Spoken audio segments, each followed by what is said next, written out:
పరమాత్మ లక్షణాలు ఉన్నది ఆకాశమని నిర్ణయించుకున్నాం. ఎందుకంటే ఆకాశం అచలం, అది కదలదు. ఆకాశం అంటే ఆ పై ఆకాశం కాదు, ఇది ఖాళీ స్థలం.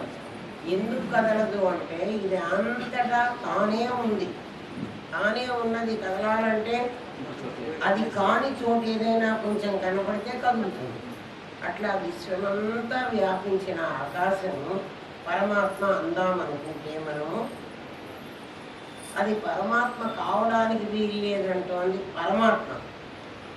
అదెట్లా పరమాత్మ అవుతుంది? అది పరమాత్మ అయితే నీకు అందరికీ ఆకాశం కనపడుతూనే ఉంది కదా.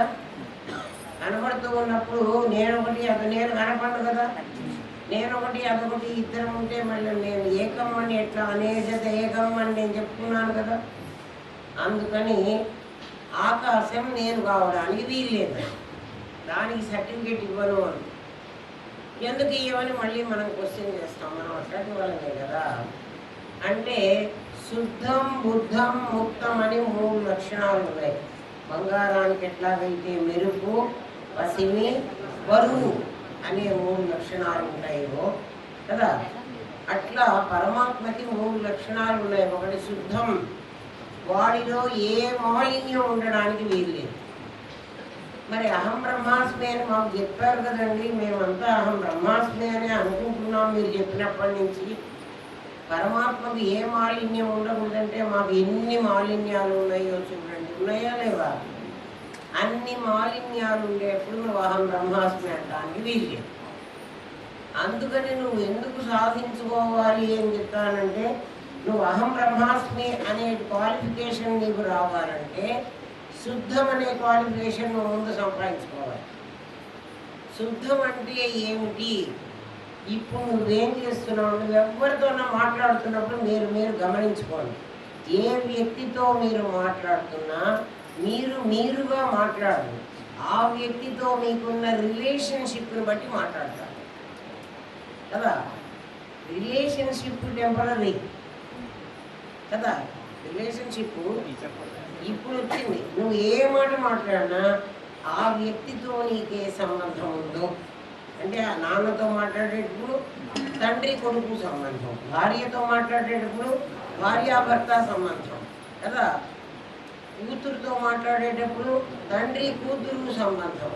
ఇట్లా నీ సంబంధాన్ని బట్టే నీ భాష ఉంటుంది, నీ మాటలు ఉంటాయి. అంతేకాని నువ్వు పరమాత్మగా మాట్లాడడానికి వీల్లేదు. నువ్వు పరమాత్మగా మాట్లాడకుండా నేను ఈ సంబంధం పరమాత్మ సంబంధ మాధవ్యాలు లేవు మాట్లాడుతున్నావంటే నీ ప్రతి మాట అబద్ధమే కదా. అంటే నటనే అని ఎందుకుంటున్నావు? నువ్వు పరమాత్మగా మాట్లాడటం లేదు, అది శుద్ధం ఎట్లా అవుతుంది? నువ్వు పరమాత్మగా మాట్లాడితే శుద్ధం. పరమాత్మగా ఎట్లా మాట్లాడాలండి అంటే నీకు ఆ వ్యక్తి నీలాగే కనపడాలి. నువ్వు ప్రతి వ్యక్తిని అలాగే ప్రేమించగలగాలి కదా. వాళ్ళు క్రిస్టియన్ మతం ఏమంటుందంటే, మతం చెడ్డది కాదమ్మా, మతంలో చెప్పేవన్నీ కూడా ఒకటే రూల్స్ చెప్తారు. నిన్ను వలే నీ పొరుగు వాడిని ప్రేమించు. నిన్ను వలే అంటే నువ్వెట్లా ఉంటున్నావో నీ పొరుగువాడు ఆలేనే అనుకుని ప్రేమించు. అదే అహం బ్రహ్మాస్మి, అది తత్వమసి కదా అని వాడికి తెలియదు. ఎవడన్నా ప్రేమించాడా? కాబట్టి వాడు నిజమైన క్రైస్తవుడు కాదు. అర్థమవుతుందా?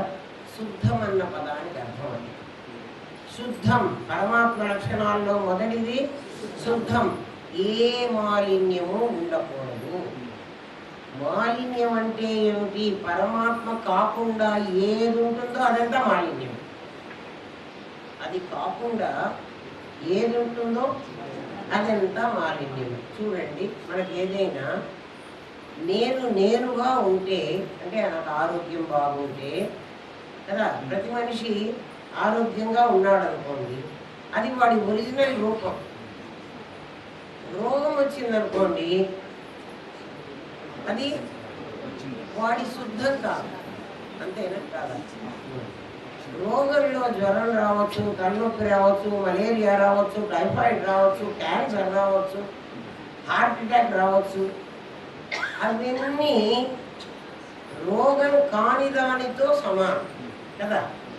అంటే వీడికి ఆరోగ్యవంతుడికి అవన్నీ వేరు. అప్పుడు అవి శుద్ధం కాదు, వాడికి అందులో ఏ ఒకటి వచ్చినా శుద్ధం కాదు. నువ్వు కూడా జీవుడుగా తయారైతే, జీవుడుగా నువ్వు తల్లిదండ్రులతో సంబంధం పెట్టుకోవచ్చు, భార్యతో పెట్టుకోవచ్చు, డబ్బుతో పెట్టుకోవచ్చు, దొంగవాడితో పెట్టుకోవచ్చు, టెర్రరిస్ట్తో పెట్టుకోవచ్చు, నీ ఇష్టం. లేదా ఇంకెవరో మంచి వాడితో రిలేషన్షిప్ పెట్టుకున్నా, టెర్రరిస్ట్తో పెట్టుకున్నా మంచి వాడితో పెట్టుకున్నా రిలేషనే. అందుకని శుద్ధం అనేది నీకు తగదు. ఎప్పటి వరకు? నువ్వు శుద్ధమయ్యే వరకు. నేను శుద్ధం అవ్వాలా? కాదు, నువ్వు శుద్ధం అయ్యే ఉన్నావు, కానీ నువ్వు శుద్ధమైన సంగతి నీకు తెలియలేదు. నువ్వు మొదటి నుంచి కూడా శుద్ధమే, పరమాత్మవే నువ్వు. అందుకే నీకు గురువు ఏం చెప్పాడు?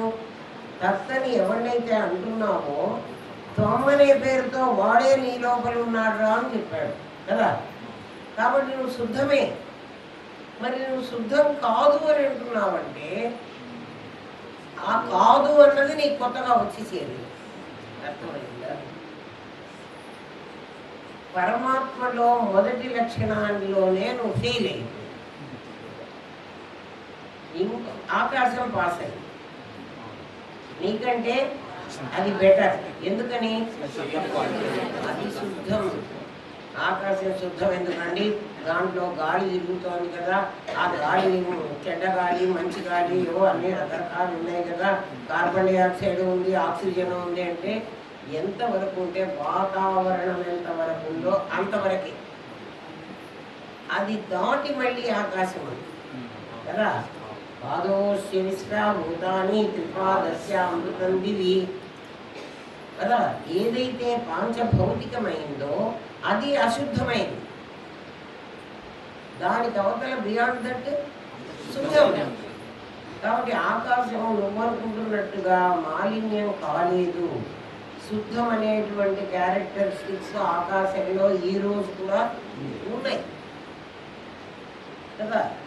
ఇక్కడ లేకపోవచ్చు, నీ దగ్గర కూడా అట్లా ఒక ప్రాంతంలో అట్లా ఉండి ఒక ప్రాంతంలో ఉంటే, అంటే నేను ఒకప్పుడు శుద్ధంగా ఉండి ఒకప్పుడు అశుద్ధంగా ఉన్నాను అనుకో, అప్పుడు ఆ శుద్ధంగా ఉన్న పాటలు నిజంగా అప్పుడు కూడా నువ్వు పరమాత్మ. మేమేం కాదంటాను, ఎప్పుడూ శుద్ధంగా ఉండమని మేము చెప్తాం. దాన్ని ఏమంటాడంటే స్థిత ప్రజ్ఞస్య కా భాష అడిగాడు. స్థిత ప్రజ్ఞుడు ఎలా ఉంటాడు? స్థిత ప్రజ్ఞుడు అంటే ప్రజ్ఞలో నిలబడినవాడు. మనం ప్రజ్ఞలో నిలబడలే, ప్రజ్ఞలో నిలబడలే. ఏమైనా మాట ముందు జారి వస్తున్నాం, మళ్ళీ నిలబడుతున్నాం. అంటే ఒకసారైనా అహం బ్రహ్మాస్మి గారు ఏమామన్నా అంత మరి ఘోరంగా మొత్తం జీవుడుగా ఉంటున్నామా కదా. ఇంకా మీకు చెప్తా వినండి, మన నిద్ర మొత్తం గాఢ సుషుప్తున్నామే, అప్పుడు మరి పరమాత్మగానే ఉన్నాం, శుద్ధంగానే ఉన్నాం. ఎందుకని?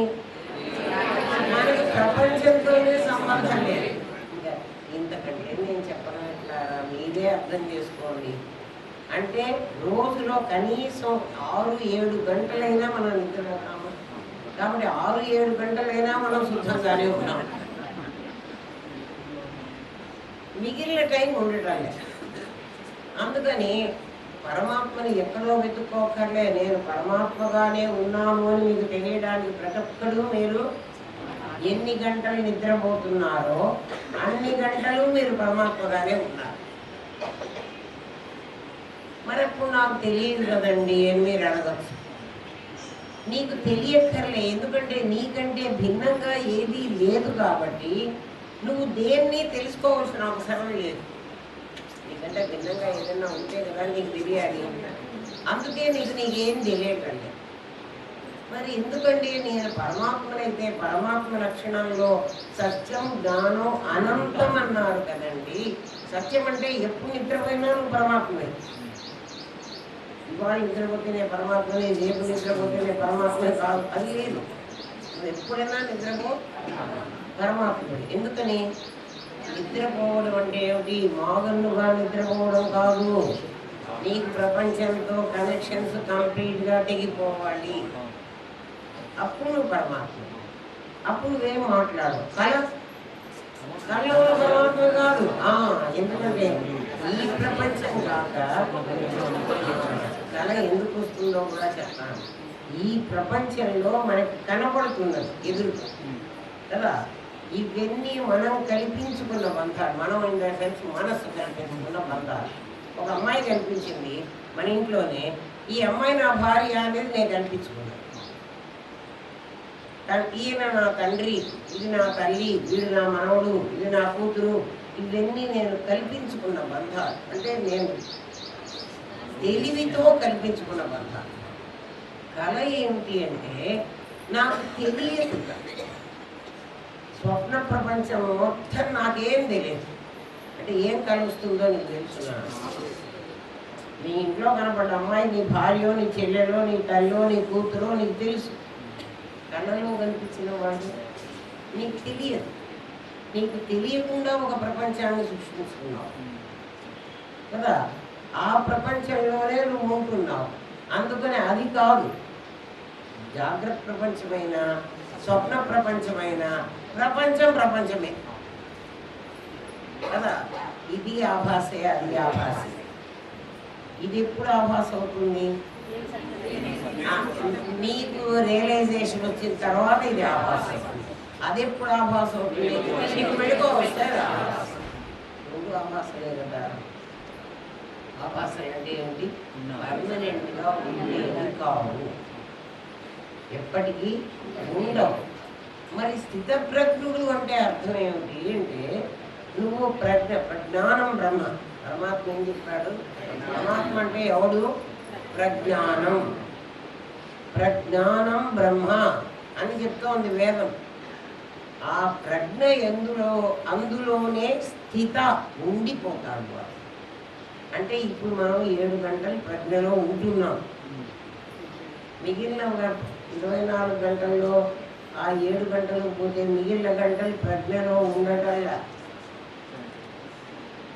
కదా. ఎందుకండి నాకు తెలియదు, బాగానే ఉంది కదా. జాగ్రత్త అవస్థలోనే ప్రజ్ఞ, జాగ్రత్త అవస్థలో జ్ఞానంలో ఉన్నావు, ప్రజ్ఞలో లేవు. అర్జునుడు అడిగింది ఆ ప్రశ్న. స్థిత ప్రజ్ఞస్య కా భాష. వాడు ఎలా ఉంటాడు, ఎలా మాట్లాడతాడు? మాట్లాడితే ఏమైపోవాలి? వాడు మాట్లాడితే శుద్ధం కావడానికి వీలేదు. అందుకని వాడు ఎలా మాట్లాడతాడు అని అడిగాడు. మనం రిలేషన్షిప్ లేకపోతే మాట్లాడలేము కదా. ఎవరన్నా మాట్లాడాలంటే వాళ్ళతో మనకి సంబంధం ఉండాలి కదా. ఆ సంబంధం లేకపోతే ఎవరితోనూ మనం మాట్లాడము. అర్జునుడు అడిగాడు స్థితప్రజ్ఞ. భగవద్గీత ఈ మాట ఎవరికి చాలా మందికి తెలియదు కదా. అందరూ ఏమనుకుంటారంటే స్థితప్రజ్ఞుడు ఎలా మాట్లాడతాడు, ఎలా ఉంటాడు, ప్రజలతో ఎలా సంచరిస్తాడు అవి అడుగుతారు కదా. దానికి నిజమైన జవాబు ఏంటంటే అరుణ్ గోవిల్కి తను రాముడు అని తెలియదు. తను రాముడు కాదు, అరుణ్ గోవిల్ అనే తెలుసు. రాముడుగా నటిస్తున్నాడు. రాముడుగా మాట్లాడే డైలాగ్స్ అన్నీ రాముడు మాట్లాడతాడు, అరుణ్ గోవిలే మాట్లాడతాడు. రాముడు మాట్లాడాల్సిన మాటలు అరుణ్ గోవిల్ మాట్లాడతాడు. ఇప్పుడు అరుణ్ గోవిల్కి తమను అరుణ్ గోవిల్ అని తెలిసి నేను రాముడుగా నటిస్తున్నానని తెలిసి మాట్లాడతాడు. స్థితప్రజ్ఞుడు అట్లా మాట్లాడతాడు. నేను స్థితప్రజ్ఞుడే, జీవత్వం నేను తెచ్చుకుని నేను నటించే వేషం. ఆ వేషంలో ఈ రిలేషన్షిప్. ఎందుకంటే నిజంగా అరుణ్ గోవిల్కి దీపిక భార్య కాదు కదా.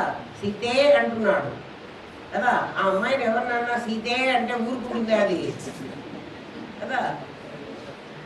కానీ ఏమని పిలవాలి? మేడం అన్నారు కదా, లేకపోతే ఏమ్మా అని పిలవాలి. కానీ అంటలే.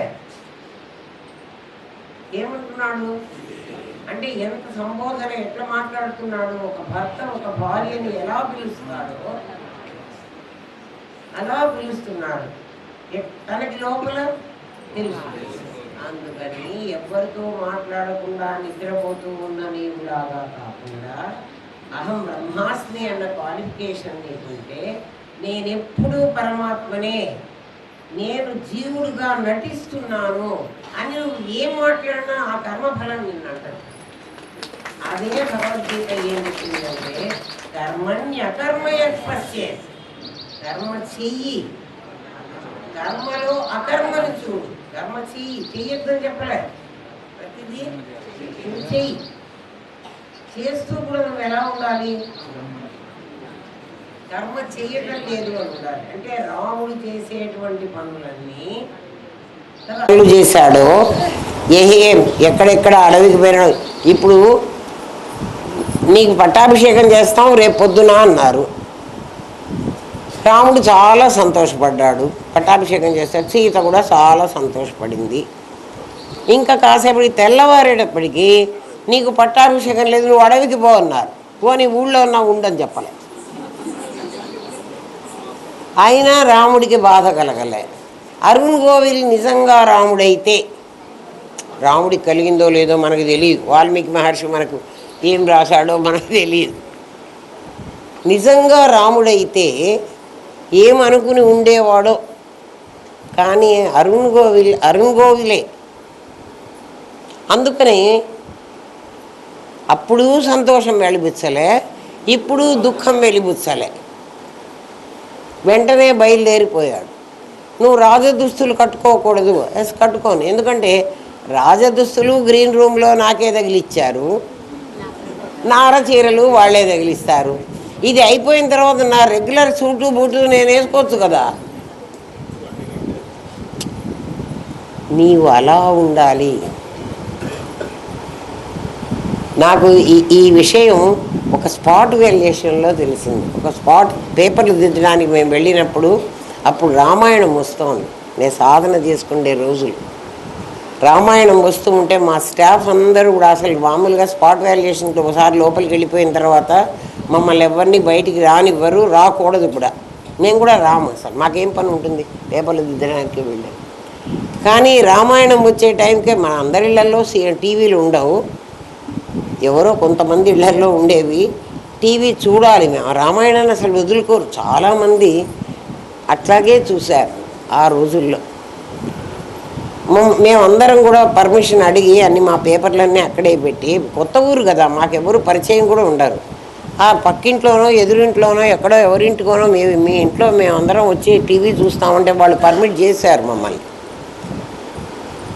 వాళ్ళ ఇంట్లోకి వెళ్ళి కూర్చోండి. అందరూ టీచర్లు కదా, వస్తే కూర్చోబెట్టారు. లెక్చరర్లమో టీచర్లమో మరి అప్పటికి నాకు అంత జ్ఞాపకం లేదు. కానీ స్పాట్ వాల్యుయేషన్కే వెళ్ళారు. నాకు రాముడు మాట్లాడుతూ ఉంటే, రాముడిని చూస్తున్నప్పుడల్లా వీడు అరుణ్ గోవిల్ కదా, వీడు మాట్లాడుతున్నాడు కదా, వీడు స్థితప్రజ్ఞుడు. లోపల అరుణ్ గోవిల్గా స్థితప్రజ్ఞుడు, రాముడుగా జీవుడు. ఆ జీవేశ్వర డిఫరెన్స్ నాకు ఆ రోజే తెలిసింది. అప్పటి నుంచి నాకు చాలా తెలుస్తున్నాయి. ఇప్పుడు ఇందాక మీకు నిద్రపోతుంటే మీరు పరమాత్మే అని చెప్పాను, మిగిలిన టైంలో నేను పరమాత్మని కాదు కదా అంటున్నారు. అంటే మీరు జారిపోతున్నారు, మళ్ళీ ఎక్కండి అంటున్నారు. ఎక్కడా జారిపోలే మనం, ఎక్కడా ఎక్కనవసరం లేదు. మరి ఏం తెలియాలి? నీకు ప్రతి క్షణం అహం బ్రహ్మాస్మి గుర్తులో ఉండాలి. నేను అది అనుకున్నప్పుడు నువ్వు దీంతో ఏ కర్మ చేసినా, దీంతో ఏ కర్మ చేయటం అంటే మీకు చెప్తా వినండి. సినిమాలలో ఒకడు హీరో ఉంటాడు, ఒకడు విలన్ ఉంటాడు. ఇద్దరికి హీరో వేషం ఇయ్యడు కదా. ఆ హీరోని ముందు విలన్ బాగా దెబ్బలు కొడుతుంటాడు. ఫస్ట్ హాఫ్లో ఏమవ్వాలి? హీరో సఫర్ అవ్వాలి కదా. సెకండ్ హాఫ్లో ఏమవ్వాలి? విలన్ సఫర్ అవ్వాలి. విలన్ సఫర్ అవ్వడం కాదు, విలన్ని షూట్ చేసేస్తారు, కాల్చి కూడా పడేస్తారు. కానీ ఆ విలన్ చావటల్లా, వాడు చావలే. అక్కడి డిఐజీలో, ఎస్పీలో, సిఐలో, police department, entire police department cinema హాల్లో కూర్చుంది. వాడక్కడ కూనీ చేస్తుంటే వీడు గబగబా వెళ్ళి యువర్ అండర్ అరెస్ట్ అనద్దు, ఎవడంటలే. ఎందుకని? వీడు అది సినిమాలాగా చూశాడు, వాడు అది సినిమాలాగా ఉంటున్నాడు. ఈ ప్రపంచాన్ని గనక నువ్వు అలా చూడగలిగితే ఇంకా ఇంతకంటే ఎవడు చెబుతాడురా? నీకు జీవత్వం పోయి బ్రహ్మత్వం వస్తుందా చెప్పండి కదా? జీవత్వం పోయి బ్రహ్మత్వం రావాలి, నేను బ్రహ్మత్వం కోసం చాలా ప్రయత్నం చేశా, చాలా సాధన చేస్తున్నామ్మా, నాకు ఏం రావటం లేదు. ఏం సాధన చేస్తావు? సాధనే చేసేది లేదు. మరి ఏం చేస్తున్నావు అంటే నువ్వెవరో నువ్వు తెలుసుకో ముందు. ఒక్కసారి నువ్వెవరో నీకు తెలిస్తే, అంటే సమాధి అనేది దాన్నే అంటాం మేము. ఒక్క క్షణకాలం ఎంతసేపు వస్తుంది సమాధి అని అది కూడా చెప్పింది శాస్త్రం. నాయన ఎవరో అంటూ ఉంటారు, వాళ్ళు గంటలు గంటలు సమాధిలో కూర్చుంటారు. సమాధిలో అలా కూర్చోవడానికి లేదమ్మా. సమాధి అనేది ఒక లొకేషన్ కాదు. ఏదో లొకేషన్ ప్లాన్ పెట్టేసేయరా, నేను ఆ లొకేషన్ పెట్టుకొని నేను వస్తాను అంటానికి వీల్లేదు. సమాధి అంటే ఇందులో నుంచి అందులోకి వెళ్ళు, అంటే నిద్రలో నుంచి స్వప్నంలోకి వెళ్ళటం, స్వప్నంలోంచి మళ్ళీ నిద్రలోకి రావడం కదా, నిద్రలో నుంచి జాగృతిలోకి రావడం, జాగృతిలోంచి నిద్రలోకి పోవడం ఎంత ఈజీనో, జీవత్వంలోంచి బ్రహ్మత్వానికి వెళ్ళటం, బ్రహ్మత్వంలోంచి జీవత్వంలోకి రావడం అంత ఈజీ. అర్థమైందా? మరి ఎందుకు నీకు తెలియటం లేదు? ఎందుకు నీకు కష్టం అనిపిస్తోంది? కృష్ణ పరమాత్మ అన్నాడు, సుసుఖం అర్జున, చాలా తేలికరా, నువ్వెందుకు చస్తున్నావో నాకు అర్థం కాలేదు. నేను కూడా అదే అడుగుతున్నా మిమ్మల్ని. పొందిన వాడికి బాగానే సుఖం ఉంటుంది. పొందడానికి ఇందులో ఏముందిరా? ఏం కష్టం ఉందిరా కదా? నిద్రపోవడం నీకు కష్టమా? ఎప్పటికి వాడు నిద్రపోతూనే ఉన్నాడు కదరా. నిద్రపోతున్నావు అంటే ఏం చేస్తున్నావు?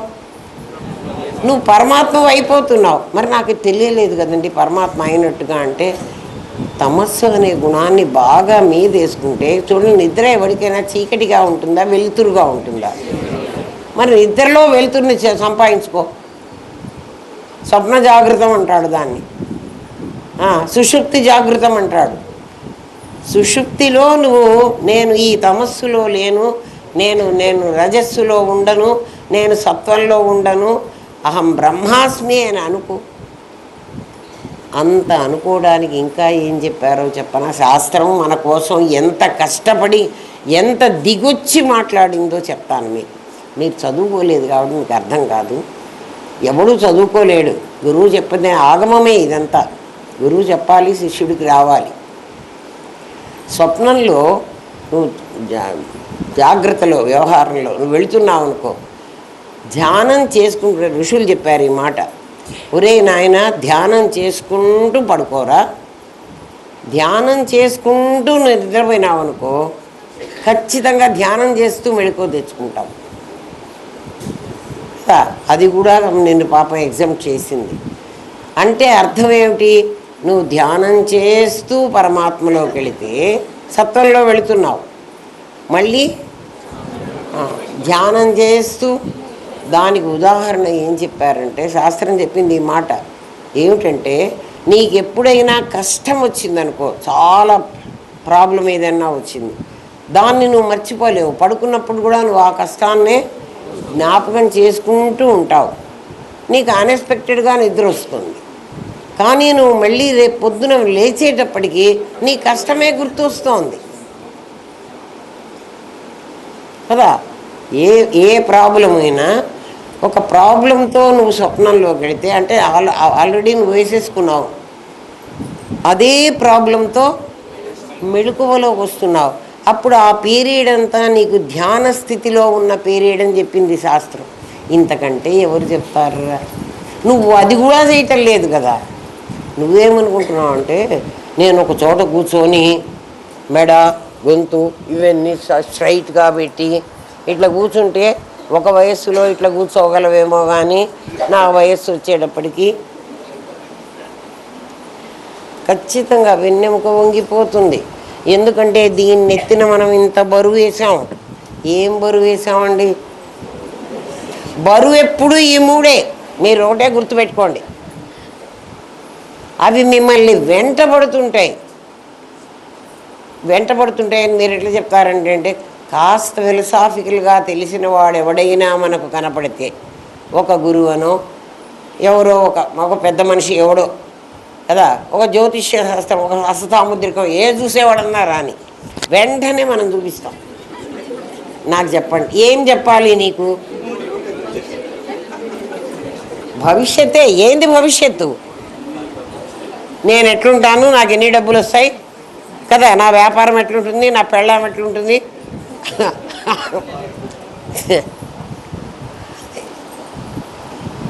నా దగ్గరికి వస్తారు, నేను వేదాంతమే చెప్తానని అందరికీ తెలుసు. కానీ నా దగ్గరికి వచ్చి వాళ్ళు నమస్కారం పెట్టుకుంటారు. వాళ్ళు ఏమని పెట్టుకున్నారో నాకు తెలియదు. కానీ వాళ్ళ పిల్లల్ని నమస్కారం పెట్టేటప్పుడు మాత్రం వెంటనే అమ్మా మా పాప ఏం చేయమంటావు, మీ పాపని బాగా ఆశీర్వదించు అంటే, బాగా లేకుండా ఆశీర్వదించడం నాకు రాలే, నువ్వు నేర్పించు. బాగా ఎట్లా ఆశీర్వదించాలో, బాగా లేకుండా ఎట్లా ఆశీర్వదించాలో నువ్వు నేర్పించు, నేర్చుకుంటా. ఎందుకంటున్నావు? నువ్వు 24 hours నాదిగానే ఉంటున్నావురా, నీ దుంపదెగా చావు. నాదిగా ఉండి చావువాకు. ఎందుకంటే చచ్చేనాడు ఒకసారి ఈ నాదిని వదిలిపెట్టాలి. అవునా కాదా? అప్పుడు నువ్వు పట్టుకుంటానన్నా ఇప్పుడే వదిలిపెట్టరాదా? నీకేం బాధ? ఎట్లు వదిలిపెట్టాలండి? ఎట్లు వదిలిపెట్టాలంటే, పాముకి దానిపైన కుబుసం ఉంటుందని తెలుసు. పాముకి ఏముంటుంది? ప్రతి నెల దాని కుబుసాన్ని అది వదులుకోవాలి. ఆ పాము నేను పాముని అని తెలుసు, ఇది నా పైన వచ్చినటువంటి లేయర్ అని దానికి తెలుసు. అందుకని అది చక్కగా, ఎప్పుడు నా జియోగ్రఫికల్ ఛానల్ చూడండి, మళ్ళీ పాముని మనం కుబుసం వదిలేటప్పుడు చూడలేము. అది చక్కగా మూతి పెట్టుకొని ఇట్లా బయటకు వచ్చేస్తుంది. ఈ కుబుసం పాములాగా ఇక్కడ మనకు కనపడుతూ ఉంటుంది. వదిలేస్తున్నది పాము, వదిలేస్తున్నది కుబుసాన్ని. నువ్వు నీ నాదిని వదలక చస్తున్నావు దీన్ని పట్టుకుని. ఎందుకంటే అప్పుడు కూడా వదలాల్సి వస్తుంది. ఎప్పుడు? ఆ రోజు ఇంకా తప్పించుకోవడానికి వీల్లేదు. అప్పుడు వదిలిస్తాడు, ఇప్పుడు నువ్వు వదులు, అంతే తేడా. అస్సలు కష్టం లేదు, భయపడాల్సిన పని లేదు. అమ్మో ఇది చేస్తే ఏమైపోతుందో కదా. ఆలోచించండి. మా గురువు గారి దగ్గర ఒక ముగ్గురు ధ్యానానికి కూర్చున్నారు. ఒకప్పుడు అక్కడ కూర్చుంటూ ఉంటారు చాలామంది. నేను కూర్చోబెట్టను కాబట్టి మీరు కూర్చోటంలే. కూర్చోబెడితే మీరు అందరూ వచ్చి కూర్చుంటారు. మీరు కూడా ఆ పని కూడా నాకు పెట్టి ధ్యానానికి కూర్చున్నప్పుడు ఆ పక్కన ఉన్న వాళ్ళు వీళ్ళు లేరు, వాళ్ళు లేరు, ఏదో చెప్తూ ఉంటారు. నీకు భర్త లేడు, నీకు పిల్లలు లేరు అంటే నీకు సంబంధం లేదు వాళ్ళతో. ఎవరికి సంబంధం? భర్త ఎవరికి ఉంటాడు? నాదికి ఉంటాడు. గురువుగారు పాఠం చెప్తున్నదే అది కదా. నీ నాదికి ఉంటాడు అంటే వెంటనే ఆవిడ కళ్ళు తెరిచేసి, అమ్మో మీ అన్నయ్య గారు లేరంటమే అని లేచేసింది. ఓరి మీ అన్నయ్య గారు తగలబడా. ఆమెకి ఇంకా ఈ జన్మకి సమాధి రాలేదు. మరి చచ్చిపోయిందో ఏమైందో నాకు తెలీదు. ఒక ఆమె ఆ పక్కన ఉన్న వాళ్ళు చెప్తూ ఉంటారు, నీకు భర్త లేడు, నీకు పిల్లలు లేరు, నీకు సంసారం లేదు, నువ్వు ఒక్కడివే ఉన్నావు కదా. ఆ ఒక్కడు పరమాత్మే, అహం బ్రహ్మాస్మి. ముందు నిజంగా పాఠం ఇన్నాళ్ళు వినని వాళ్ళకి అది తప్పుగా తోస్తుందేమో. ఆమెకు ఆ చిన్న మాట భరించలేకపోయింది. వెంటనే కళ్ళు తెరిచేసి, అమ్మో మీ అన్నయ్య గారు లేరని అనుకోవడం కూడా ఆమె చేతకాలే. కానీ ఆయన ఒకరోజు చచ్చిపోయినాడు. అప్పుడు కాదు, ప్రతివాడు చావాల్సిందే కదే, మనం చూస్తూనే ఉన్నాం కదే. ఇది చూసి ఏం నేర్చుకుంటున్నాం మనం? ఎందుకు దీని మీద అంత వ్యామోహం ఎందుకు? ఎప్పుడైనా వదలాల్సిందే కదా. పోనీ బ్రహ్మ విద్య నేర్చుకోద్దర్రా, ఈ మూడిటితోనే ఉందాం కదా. మనం శాశ్వతంగా బతుకుతామా? ఎవడైనా అట్లా బతికిన వాడిని చూపిస్తారా నాకు? మరి అది తెలిసిన సత్యం కదురా. నేను చెప్పడం కాదు, రామనాథం గారు చెప్పడం కాదు. ఎందుకు నీకు వైరాగ్యం కలగటం లేదు? ఆలోచించు. అందుకని శుద్ధం అనేటువంటి క్వాలిఫికేషన్ ముందు సంపాదించుకో. అర్థమైందా? మరి శుద్ధం తర్వాత ఏమిటి? ముక్తం అనే పరమాత్మకి ఇంకొక లక్షణం ఉంది. ముక్తం అంటే ఏమిటి అంటే బంధింపబడకుండా ఉండడం. అదే బంధింపబడకుండా ఉండడం. నన్ను ఎవడు బంధించలేదండి, నా మీద ఏ కేసులు లేవండి. కాదు నాయన, నిన్ను నీ శరీరం బంధించింది. ఎందుకు బంధించింది అంటే నా శరీరంతో నేను ఉన్నంత వరకు ఈ కుర్చీలోనే కూర్చోగలను. అక్కడ ఉండగలనా నేను? ఎల్ఎన్ రాజు గారు అడిగిన ప్రశ్న ఇదే. నీవు ఇక్కడ ఉండగలవా, అక్కడ ఉండగలవా? ఉంటానని చెప్పారు. ఎందుకని? నేను అంతటా ఉన్నాను, ఇక్కడ అక్కడ నాకు లేదు. నువ్వు అది చెప్పగలిగితే నువ్వు ముక్తం. అర్థమైందా? ఇక్కడ ఉన్నా కదా, అక్కడ ఎట్లుంటాను అన్నావంటే, ఇక్కడ ఉన్నా కదా అక్కడ ఎట్లుంటాను అని ఒకవేళ నువ్వు అంటే అప్పుడేమవుతావు? నువ్వు బద్ధం. నేను బంధింపబడ్డాను. ఎవరు బంధించారు నన్ను? 5 కోశాలు బంధించినాయి, ఒక కోశం కాదు. వజ్రాన్ని ఒక ముందు పొట్లం కడతాం కదా, డైమండ్ని ఏం చేస్తాం? ఒక పొట్లం కడతాం. దానికి ఎక్కడ దెబ్బ తగులుతుందో అని కాటన్లో పెట్టి జారిపోకుండా ఒక ఎర్ర కాగితంలో కట్టికి పెడతాం. ఆ పొట్లం అట్లే పెడతామా? అమ్మ, ఆ పొట్లాన్ని మళ్ళీ ఒక డబ్బాలో పెట్టాలి. ఆ డబ్బాని సూక్ష్మ శరీరం. ఆ డబ్బా అయినా ఊరికే పడేస్తావుట్రా, ఇనుప బీరువాలో పెడతావా పెట్టావా? ఏమిరా, నేను గోల్డ్ కవరింగ్ నగ ఏదో కొనుక్కొచ్చుకున్నా కదా, ఇప్పుడు దీన్ని అట్లే పొట్లం కట్టి పెడతానా? 5 భూతాలతో కొనుక్కొచ్చుకున్నారా దీన్ని? ఇది గిల్టు నగా.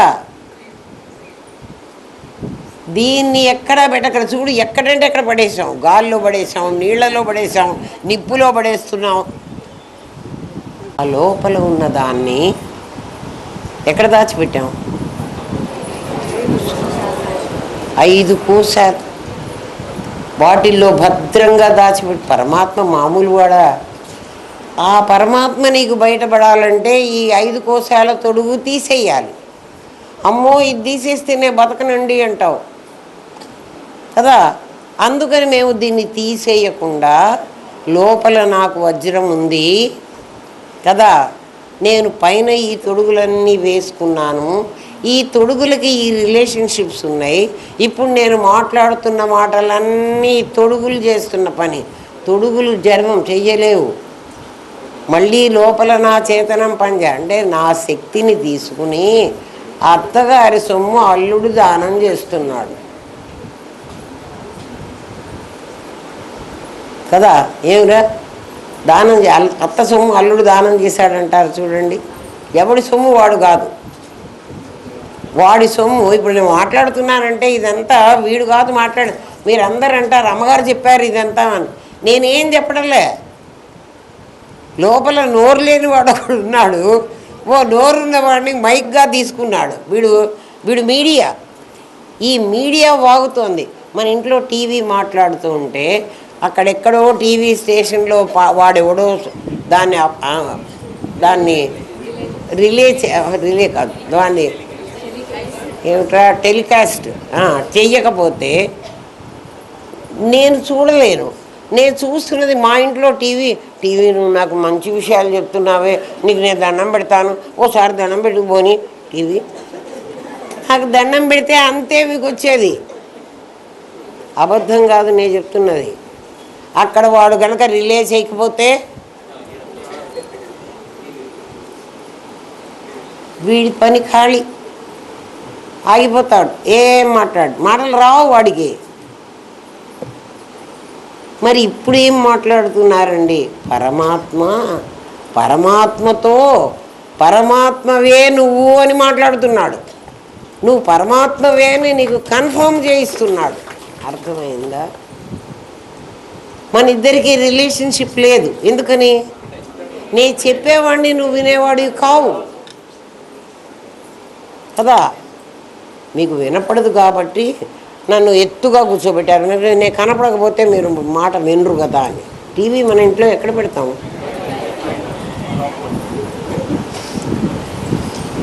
కింద మీరు కూర్చుంటే కింద దాన్ని పెట్టేయచ్చు కదా.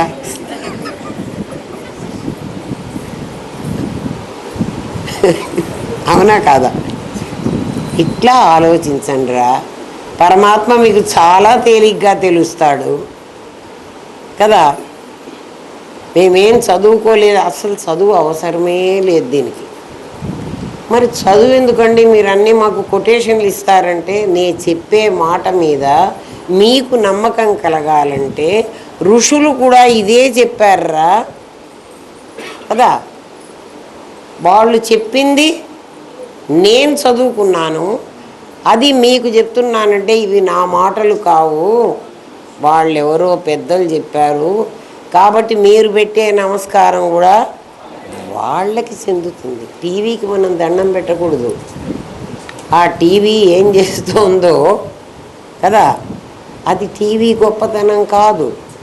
అందులో ఒక చిన్న పార్ట్ పాడైపోయినా ఆ టీవీ మాట్లాడదు. ఒక చిన్న పార్ట్ పోయినా ఈ టీవీ శ్మశానమే. పాడైపోతే టీవీని ఏం చేస్తానరా, కొంచెం బాగుపడితే బాగు చేయించుకుంటాం, లేకపోతే. అర్థమైందా? మరి ఎవరండి గురువు? చెప్పా కదా, అగ్గిపెట్టే సదాశివ సమారంభం శంకరాచార్య మధ్యమ. ఆయన కూడా మీడియాట. శంకరుడు కూడా మీడియమే. తెలుగు మీడియం, ఇంగ్లీష్ మీడియం లాగా.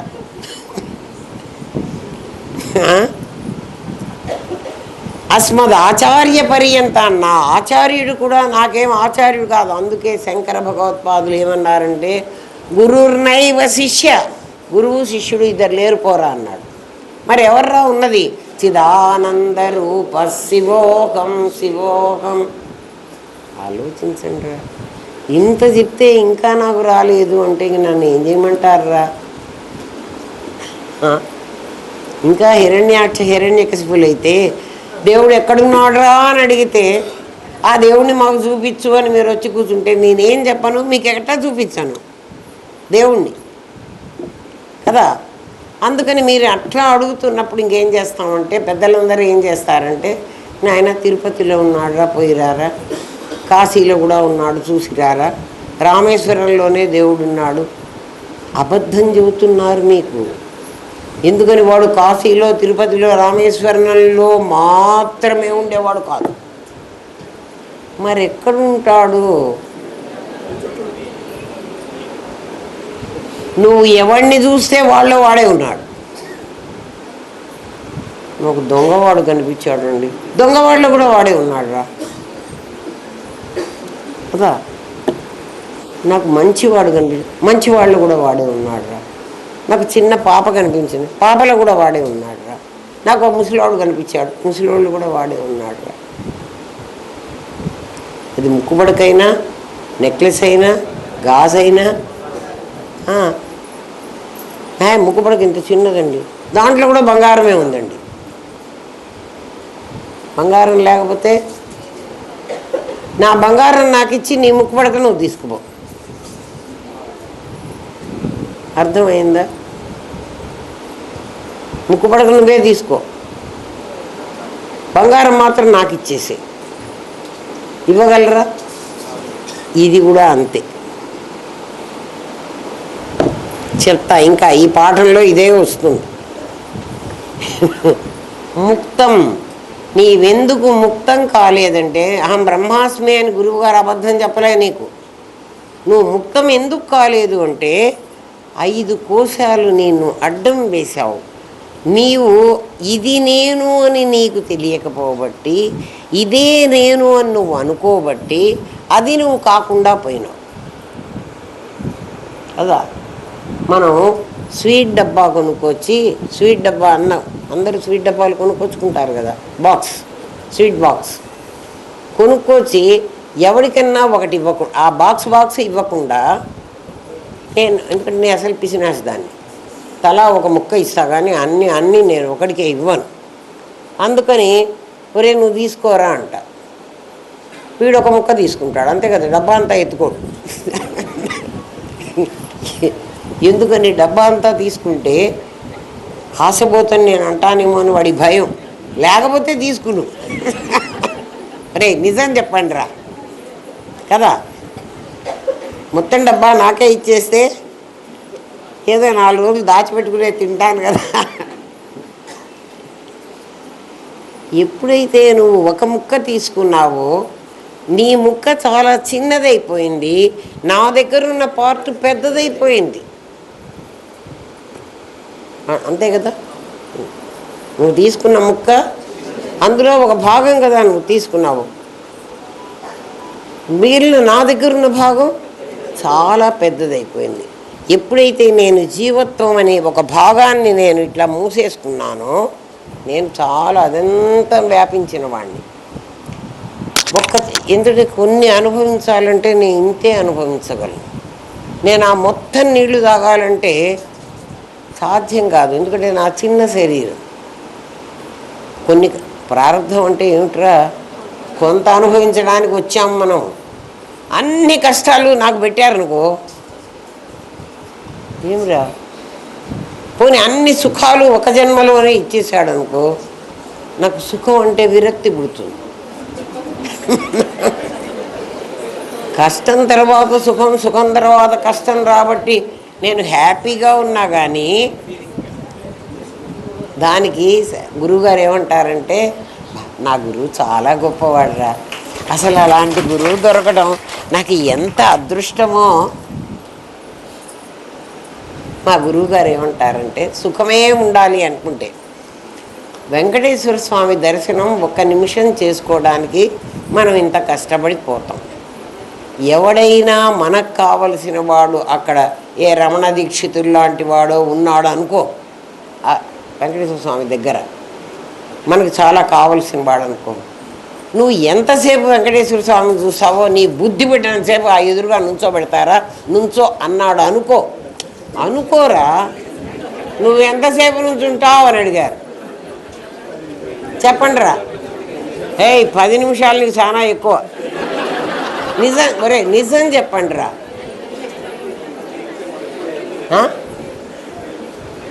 5 నిమిషాలా?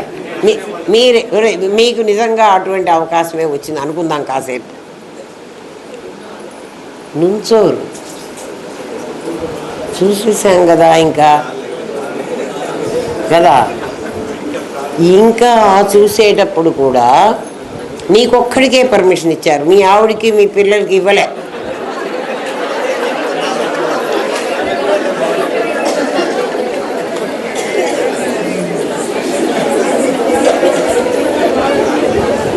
ఇప్పుడు ఏం చేద్దాం చెప్పండి. ఇప్పుడు వెంకటేశ్వర స్వామి ముందర ఎంతసేపు నుంచి ఉంటావు? మా గురువు గారు మమ్మల్ని అడిగిన ప్రశ్న, వారి టీచింగ్ ఎట్లా ఉండేదో ఆలోచించండి కదా.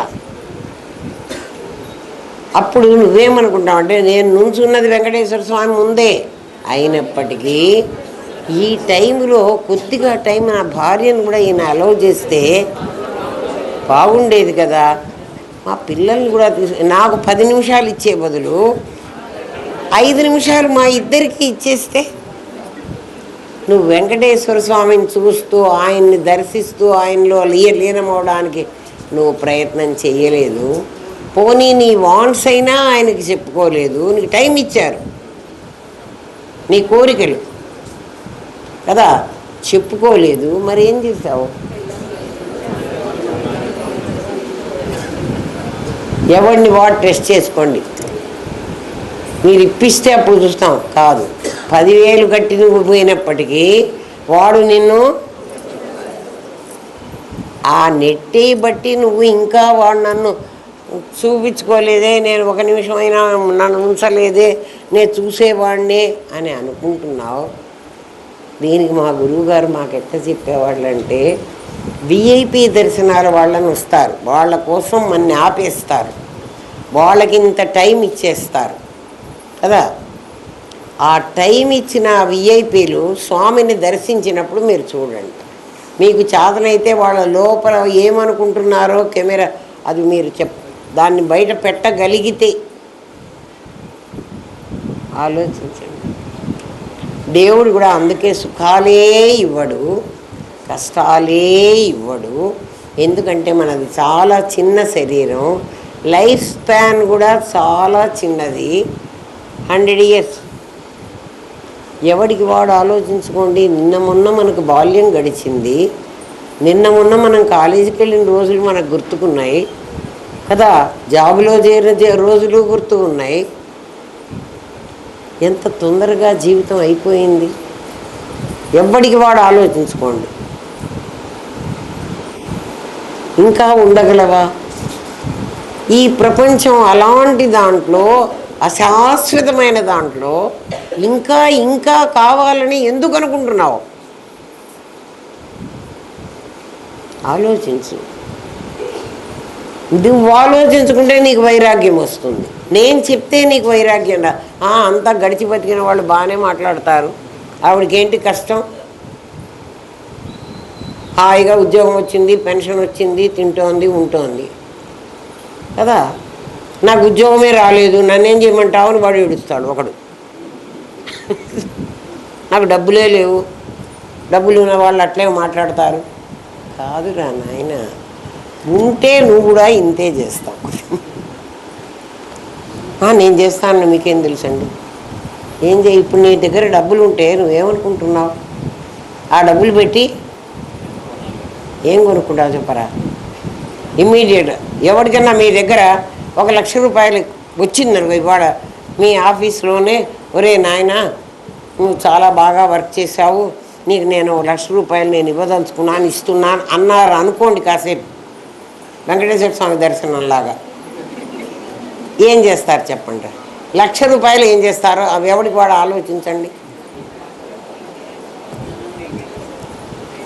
ఎవడేం చెప్పట్లేదా? సంక్షేమ పథకాలు 4,000 ఇస్తేనే ఆ 4,000 తీసుకెళ్ళి షరాబ్ బజార్లో కాలిపట్టీలు కొనుక్కున్న ఆమె నాకు తెలుసు. మీకు కూడా 1,00,000 రూపాయలు వచ్చినాయంటే ఇమీడియట్గా 1,00,000 రూపాయల వర్త్ ఏమైనా కొనుక్కోవడానికి 1,50,000 పెడుతున్నాడే ఆ నెక్లెస్ కొందామంటే వాడు వీడు 1,50,000 ఇవ్వలేదే, నాకు 1,00,000 ఇచ్చిందే నీకు ఎక్కువ.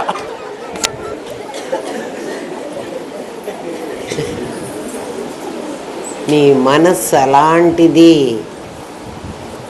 దాన్ని ఆలోచించి దుంపదగా ఇట్టాడి దాన్ని నా దగ్గర పెట్టి చూడండి రా. భగవంతుడు ఎందుకు పంపించాడు? ఇంకా ఇంకా జన్మ కావాలంటావు, ఇంకా ఇంకా అనుభవించాలంటావు. ఏమిట్రా పిచ్చివాడా, ఇంకా చాలు. తెలిసో తెలియక ఎరక్కపోయి వచ్చాను, ఇరుక్కుపోయాను, ఇంకా ఇరుక్కుపోవద్దు. రామనాథం గారు దొరికాక తాళం తీసేవాడు దొరికాడు మనకి. ఆయన దగ్గర మాస్టర్ కీ ఉంది. మాస్టర్ కీ అంటే ఏంటో తెలుసునా? బ్యాంకు వాళ్ళ దగ్గర మన లాకర్లో మనందరికీ ఒక్కొక్క తాళం చేయిస్తాడు. వాడి దగ్గర ఒక పెద్ద తాళం చేయి పెట్టుకుంటాడు. పెద్దది కాదు, అది కూడా మన తాళం చేయి లాంటిది పెట్టుకుంటాడు. వాడి తాళం చేయి ఎవడి తాళం పెట్టి తీసినా వస్తుంది. మన తాళం చేయి ఇంకో వాడి తాళం పెడితే రాదు. మన దగ్గర అందరి తాళం చేయులు మాస్టర్కి ఆయన దగ్గర ఉంది కదా. ఆ మాస్టర్కి తీసుకుని వస్తాడు ఎవరి దగ్గరికైనా. ఆయనకి ఏం భేదం లేదు. ఏ లాకర్ తిరగడానికైనా ఆ ఆఫీసరు ఆ మాస్టర్కి తీసుకునే వస్తాడు. ఒక్కకీనే వాడి దగ్గర అన్ని, ఒక్కొక్కడికి ఒక్కో తాళం చేయలేదు, వాడి తాళం చేయి తీస్తాడు. అట్లా మీ తాళం చేయిలన్నీ పెట్టడం, మీకు తత్వమసి అనే మహావాక్యాన్ని ఉపదేశించడం. దానికి అహం బ్రహ్మాస్మి ఆయన పెట్టేస్తాడు. అంతే, తాళం వచ్చి తీరాలి. నీ 5 కోశాలు ఓపెన్ అయితే అబ్రకదబ్రా అనేటప్పటికీ ఓపెన్ ఈస్ సేమ్. మరి ఇంకా మూసుకుంటే నన్ను ఏం చెప్పమంటారా? లాకర్ ఓపెన్ చేస్తే కూడా లాకర్ని నువ్వు ఆపరేట్ చేసుకోలేకపోతే ఏమిటా లాకర్ ఓపెన్ అయిందా కాలేదా? ఇప్పుడు మీ అందరి మొహాలు వెలుగుతున్నాయంటే మీ లాకర్లు ఓపెన్లో ఉన్నాయి. అందులో ఏమేమి పెట్టారో బయటికి వీకండి. నాకేమి ఇవ్వక్కర్లా. మీ లాకర్ల సొమ్ములంతా నేను ఎత్తుకుపోతా అనుకుంటున్నారా? నాకు ఇవ్వక్కర్లే. ఆ బ్యాంకు వాడు కూడా తీసుకోడు. మీకు ఓపెన్ చేసుకోవటం రాలేదు కాబట్టి ఓపెన్ చేసి చూపిస్తున్నాడు. నాయన చూసుకోండిరా, మీ దగ్గర చాలా సంపద ఉంది, అదెంత నా సంపదే. మా గృధ కస్య సిద్ధనం. ఎవడి సొమ్ము అనుకుంటున్నావు? ఆ సొమ్ము అంతా ఎవడిది అనుకుంటున్నావు? మరి నువ్వేం చేస్తున్నావు అంటే ఒక స్వీట్ తీసుకుని అదెంత వాడిది ఎవడిదో, అమ్మో అదెంత నాకు ఇయ్యకపోయినా ఆ డబ్బా నాకు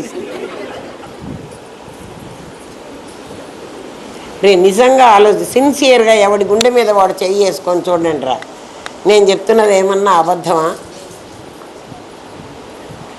మరి ఎందుకురా ఇన్ని సంవత్సరాలు బట్టి మనకు ఆత్మ తెలియకుండా ఉంది? ఎందుకు తెలియటం లేదురా? ఏమో తెలిస్తే మేము అసలు సన్యాసులం అయిపోతామేమో అని మాకు చాలా భయంగా ఉంది. సన్యాసులు గారురా, ముక్తం అనేది పోతే వ్యాప్తమవుతావు నువ్వు. అదే వామనుడు త్రివిక్రముడు అవ్వడం అనే కథ. అది జరిగిందా జరగలేదా రీసెర్చ్ చేసి నీకు వేస్ట్. నువ్వు ఇప్పుడు వామనుడుగా ఉన్నావు. వామనుడుగా ఉన్నావంటే లిల్లీపుట్లాగా ఉన్నావు, చిన్నవాడివి అయిపోయినావు. ఎందుకని? ముక్తం అనేటువంటి క్వాలిఫికేషన్ నువ్వు సంపాదించుకోలే. నువ్వు సంపాదించుకోలేవు. ఎప్పటి వరకు? నువ్వు ఈ శరీరంలో బంధింపబడినంత వరకు నీకు ముక్తం కావడానికి అవకాశం లేదు. మరి ఏం చెయ్యాలి? పంచకోశాలు నేను కాదు, పంచకోశ అతీతంగా నేనున్నాను. ఆ నేను వ్యాప్తం. ఈ నేను వ్యాపించడానికి వీల్లేదు. చూడండి, మిమ్మల్ని హైదరాబాదు వెళ్ళండి రా అన్నాను అనుకో, హైదరాబాదు పంపిస్తాం మిమ్మల్ని ఎవరినన్నా. మీరేం చేస్తారు? ఎన్ని రోజులు ఉండాలో అక్కడికి ఎంతంత కార్లో ఎంత పడతాయో అన్నీ తీసుకొని పోతారు. లేదురా ఫ్లైట్లో పంపిస్తాను అన్నాను అనుకో, ఫ్లైట్ వాడు రిస్ట్రిక్ట్ చేస్తాడు కదా, ఇన్ని కేజీల బరువే నువ్వు తీసుకురావాలి, అన్ని కేజీల బరువే తీసుకెళ్తావు. అర్థమైందా? రాకెట్లో పంపిస్తా అన్నాడు రా అన్నాను. నా పర్సు లేకపోతే నాకు చాలా కష్టం. ఇందులో నా మందులు ఉంటాయి, నా వాటర్ బాటిల్ ఉంటుంది. మా రాధమ్మ ఇంత బరువు వేసుకొస్తుంది, రాజకుమారి కూడా. ఇవన్నీ మాకు కావాలి, ఇవి మేము తీసుకుపోతామంటే వాడు అలౌ చేయడు. ఈ డెబ్రీస్నంతా ఇక్కడ పడేసి నువ్వు మాత్రం రమ్మంటారు. ఇప్పుడు కూడా మేము అదే అంటున్నాం, ముక్తమనేటువంటి ఆ క్వాలిఫికేషన్ కావాలంటే నీ దగ్గర చాలా డెబ్రీస్ ఉంది. ఏమిటి అంటే, ఏదైతే నీ శరీరం అని అంటున్నావో కదా, నా శరీరం నాది అని నువ్వు ఏదంటున్నావో నీ ఇష్టం. నాది అని దేన్ని అంటాందా? నాది అని దేన్ని అంటాం? ధనేషణ దారేషణ పుత్రుడు కాదు, నా బాడీయే నాది. నీ శరీరం నాది, మనస్సు నాది కదా, కన్ను నాది, చెవి నాది, ముక్కు నాది, అన్నీ నాది నాది నాది. నాదని ఏమంటున్నావో నీ ఇష్టం రా. అదెంత డెబ్రీస్ రా, అదెంత ఎప్పుడైనా ఇక్కడ వదిలిపెట్టి రావాల్సిందేరా. నేను రానియం. అది పెట్టుకుంటే నువ్వు రాకెట్లోనే రానియకపోతే వాడు రాకెట్లో మహా ఎక్కడికి పోతున్నావు? ఇంకో గ్రహానికి పోతావు, అంతేనా కదా. ఇప్పుడు నువ్వు ఎక్కడికి రావాలనుకుంటున్నావు? విశ్వాంతరాళంలోకి రావాలనుకుంటున్నావు. మరి నీ డెబ్రీస్నంతా తీసుకొస్తే మేము రానిస్తామా? అవంతా వదిలేసాయి. అర్థమైందా? అది ముక్తం. ఎందుకంటే ఏం పాఠం చెప్పమంటారు? ఎన్ని గంటలు చెప్పినా ఇది కదా. ఇంకా దాని లక్షణం ఇంకోటి చెప్తా వినండి. బుద్ధం. బుద్ధం అనేది ఇంకా చాలా గొప్పది. శుద్ధం, ముక్తం, బుద్ధం. బుద్ధం అంటే ఇంత నేను మాట్లాడుతున్నా, దగ్గర దగ్గర గంట సేపటి బట్టి మాట్లాడుతున్నా నన్ను గురించి. నన్ను అంటే నిన్ను, నన్ను అంటే నిన్ను కూడా. ఎందుకంటే నువ్వు నేను ఒకటేనని చెప్పాడు కదా ఆయన. తత్వమసి మహావాక్యం ఏం చెప్పాడు? నిన్ను నేను అనలేదు కానీ వాడు నువ్వు ఒకటి అన్నాడు. ఎందుకంటే నన్ను నీలో కనపడి నువ్వు అలాంటి వాడివే కదా నువ్వు అంటావు. నువ్వు అట్లాంటి వాడివే. అందుకని గురువు ముందే ఏం చేశాడంటే వాడు నువ్వు ఒకటి. వాడెవడు అంటే వాడిని అక్కడ దాచిపెట్టాము మేము. నీ దృష్టిలో వాడు చాలా సుపీరియర్. నీ దృష్టిలో వాడు ఎటువంటి వాడు? చాలా గొప్పవాడు. నువ్వు కూడా వాడేరా అని చెప్పాము మేము కదా. నువ్వు ఎటువంటి వాడివి? వాళ్ళలాంటి వాడివి. మరి నేను వాళ్ళలాంటి వాడిని అయితే వాడిలాగా నేను కూడా ఊపర్ వాళ్ళ కాకుండా నీచే వాళ్ళ ఎందుకైనా నువ్వు నీచే వాళ్ళ ఎందుకైనా అంటే నువ్వు ఇనప గొలుసులన్నీ వేసుకున్నావు కదా. ఆ ఇనప గొలుసులన్నిటినీ నువ్వు తొలగించుకుంటే చూడు నువ్వు వాడివి అవుతావు. వాడెట్లుంటాడో నీకు తెలియజేస్తాం మేము. దాన్ని బుద్ధం అన్నాం. జ్ఞానం, సత్యం జ్ఞానం అనంతం బ్రహ్మ. ఇప్పుడు నేను ఇంతసేపటి బట్టి మాట్లాడుతున్నప్పుడు మీకేమనిపించాలంటే ఈ శరీరం ఇవన్నీ కూడా అనవసరమైనవి, పనికిరానివి, వదిలిపెట్టాల్సినవి. అందుకనే డెబ్రీస్ అన్నాం కదా వీటిని. చెత్తని ఎవడైనా తీసుకుంటాడురా. ఒకసారి పంచకోశ విచారణ చేసి మనం ఇంట్లో ఇల్లు క్లీన్ చేసుకుంటాం. ఎట్లా క్లీన్ చేసుకుంటాం చెప్పండి? గూళ్ళన్నీ శుభ్రం చేస్తాం. డైలీ కాదనుకోండి, ఎప్పుడో ఒకరోజైనా అన్ని గూళ్ళల్లో ఆ గూళ్ళల్లో ఉన్న పనికిరాని పదార్థాలన్నీ తీసి కింద పడేస్తాం ముందు కదా. అక్కడ ఉన్న డస్ట్ అంతా క్లీన్ చేసేసుకుంటాం. అన్ని గూళ్ళు క్లీన్ అయిపోయిన తర్వాత ఒకసారి కసువు చింపుకుంటామా కాదా? అంటే నువ్వు ముందే తీసేసినప్పుడు ఏమని తీసేసావు? అది అక్కడ అవసరం లేదు అనే కదా తీసేసావు, అవునా కాదా? కసువు చిమ్మేటప్పుడు అవసరం లేనివే కదా అన్నీ కింద పడేసింది. ఏమిటి అవసరం లేనివే కదా అన్ని కసువు చిమ్మే గుమ్మం దాకా తెచ్చావు. ఆ గుమ్మం దగ్గర ఏరి పారేయరా అంటే కసువు చాట్లోకి ఎత్తుకొని మొత్తం పారేయమంటున్నా. అక్కడ మళ్ళీ ఏదైనా ఒకటి పనికి వస్తుందేమో. ఆడవాళ్ళు చేస్తారు చూడండి. అది అరే నువ్వు ఒకసారి ఇది పనికి మాలింది అని చెప్పి పంచకోశ విచారణ చేసిన రోజులో నీ గురువు పాఠం చెప్పాడు. ఏమని? అన్నమయ కోసం ధర్మాలు ఇవి, ఇది పనికి మాలింది కదా. చెప్పాడా చెప్పలేదా? అంటే గూళ్ళన్నీ క్లీన్ చేసుకున్నావు, కసువు అంతా ఎత్తుకొచ్చావు, నాది అనేదంతా కసువు అని నిర్ణయించుకున్నావు. నిర్ణయించవా లేదా చెప్పండి రా. రే నిజం చెప్పండి రా, నాకు అబద్ధం ఆడకండి. ఇప్పుడు కసువు చాట ఎత్తాక చెత్తలో బారేరా, స్వచ్ఛ భారత్ చేసుకోరా.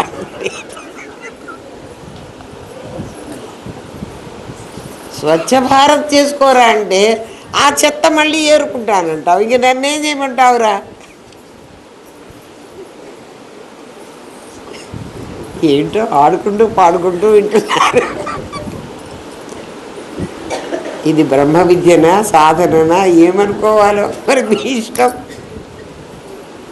నేనైతే సాధనే చెప్తున్నా. నేనేమి గ్యాస్ గప్పు ఏం కొట్టటల్లా కదా. మరి మీరేమనుకుంటున్నారు? గ్యాస్ అంతా ఏంటి ఇట్లా నవ్వులు పువ్వులు ఉంది. సరే వినండి, ఎవరైనా వినండి, మీకే మంచిది. గురుదేవా, శుద్ధం బుద్ధం ముక్తం అనేటువంటి 3 క్వాలిటీస్ నువ్వు సంపాదించుకుంటే ఆకాశం 2 సంపాదించుకుంది. ఏమిటా రెండు? శుద్ధం ముక్తం. ఆకాశానికి రెండు ఉన్నాయి. ఒకవేళ కనుక దానికి కూడా బుద్ధం వచ్చిందనుకో, పరమాత్మతో సమానంగా నేను కూడా ఎలక్షన్ కంటెస్ట్ చేస్తానని నిలబడుతుంది, నామినేషన్ వేసేస్తుంది. ఇప్పుడు వెయ్యలేదు, ఎందుకంటే వాడు క్వాలిఫైడ్ అని దానికి అర్థమైంది. ఎవడు క్వాలిఫైడు? పరమాత్మ క్వాలిఫైడ్. ఎందుకని? 3 క్వాలిటీస్ ఉండాలన్నాను. వాడు first year, second year, final year కూడా పాస్ అయిపోయినాడు. అందుకని వాడికి బ్రాకెట్ పెట్టాం, వీడికి బ్రాకెట్ పెట్టాలి. ఎవడికి? ఆకాశం గాడికి. అన్ని లక్షణాలు ఉన్నప్పటికీ ఆకాశం పరమాత్మ కాలేదు. అందుకని శాస్త్రం ఏం చెప్పిందంటే తస్మాదాత్మనః ఆకాశ సంభూత. ఆకాశం పరమాత్మలో నుంచి పుట్టింది అన్నాడు. పుట్టింది అంటే వీళ్ళ నాన్న చాలా తెలివిగలవాడు, వీడిప్పుడు పుట్టాడు, వీడంత తెలివిగలవాడు కావాలి. ఇప్పుడు వాడిలాగే ఉంటాడు కానీ వాడు కాదు. ఆకాశం అది. తస్మాదాత్మనః ఆకాశ సంభూత అన్న పదానికి అర్థం అది. ఆకాశం ఎట్లాంటిది అంటే 2 క్వాలిటీస్ వచ్చినాయి కదా, 3 కావాలి. 3 కావాలంటే వీడి తర్వాత ఆ 3rd వన్ సంపాదించుకోవాలి కదా. ఎవడు సంపాదించుకుంటాడు? ఎప్పుడు సంపాదించుకుని ఆ 3 వీడికి ఎప్పుడు వస్తాయో చెప్తా మీకు. ఆకాశం గాడు ఎప్పుడు పరీక్ష పాస్ అవుతాడో చెప్తా. టీచింగ్లో ప్లేవే మెథడ్ అని ఒక మెథడ్ ఉంటుందిరా. సీరియస్గా లెక్చర్ ఇవ్వడం కాదు. ప్లేవే మెథడ్ అంటే ఆటలాడుకుంటూ చెప్పుకుండేది. ఇప్పుడు ఆ పద్ధతిని నేను ఫాలో అవుతున్నా. అది ప్లేవే మెథడ్. ఇది పాఠం విన్నట్టుగా సీరియస్గా ఉండదు. ఉందా చెప్పండి? మీరే ఆలోచించండి. కానీ పాఠం చెప్తూనే ఉన్నా. ఆకాశం ఈ కొడుకు తండ్రి ఎప్పుడవుతాడో చెప్తాం మీకు. నీ దగ్గర ఆకాశం ఉంది అని ముందు తెలుసుకో. నీ దగ్గర ఏముంది? ఆకాశం ఉంది. ఎందుకంటే పరమాత్మలో నుంచి డైరెక్ట్గా వచ్చింది ఆకాశం. ఆకాశాద్ వాయువు. అప్పుడు వాయువు వాడికి మనవడు, వాయువుతోని అగ్ని, వాడు ముని మనవడు, వాడు ముని మనవడికి మనవడు, ఎవడో వాడందరు. అంటే వాడికి అంత క్వాలిటీస్ రావు. తాతగారిలాగా నాన్న ఉండగలడేమో, ఎప్పుడైనా నాన్న తాత అవుతాడు కదా. మనముడు తాత కావాలంటే వాడికి ఎంతో సంపాదించుకోవాలి. ముని మనముడు కావాలంటే వాడు ఇంకా కష్టపడాలి కదా.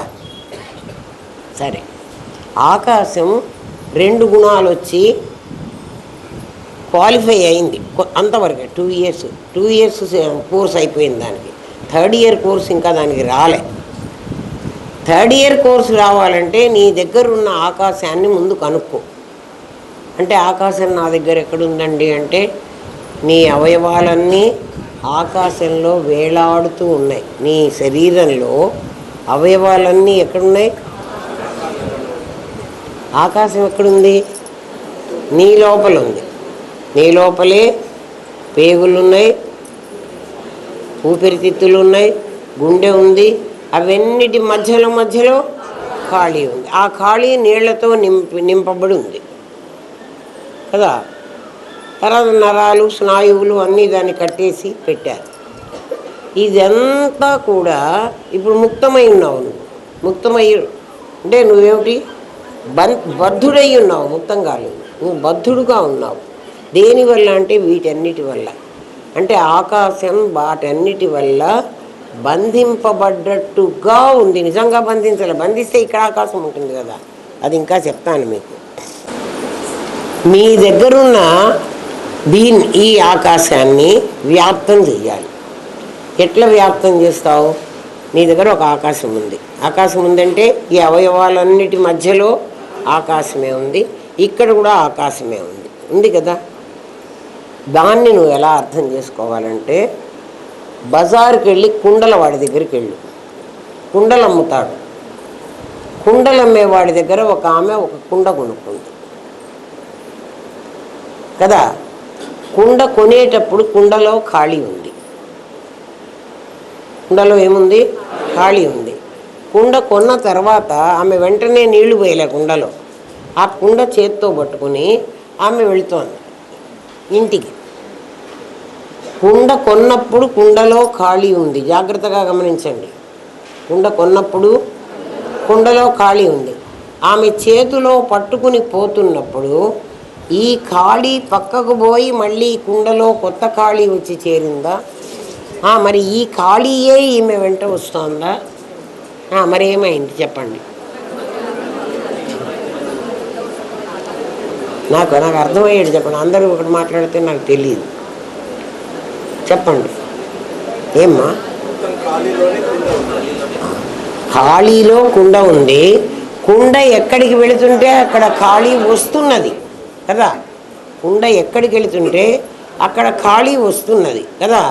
ఇప్పుడు ఖాళీని కుండ బంధించిందా? బంధిస్తే అది రాకూడదు. ఖాళీని కుండ గనక బంధించి ఉన్నట్లయితే ఈ ఖాళీ ఆమె కంటిన్యూ కాకూడదు. ఇప్పుడు కుండతో పాటు ఖాళీ వస్తున్నదంటే ఖాళీ ఇక్కడ ఉంది, అక్కడ ఉంది.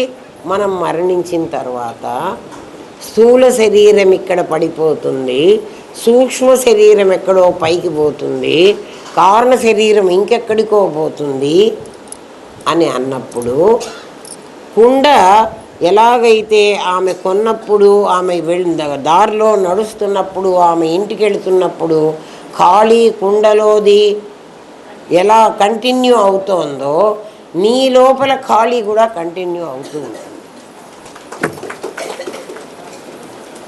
ఇది ఎప్పుడు తెలిసిందో నాకు చెప్పనా?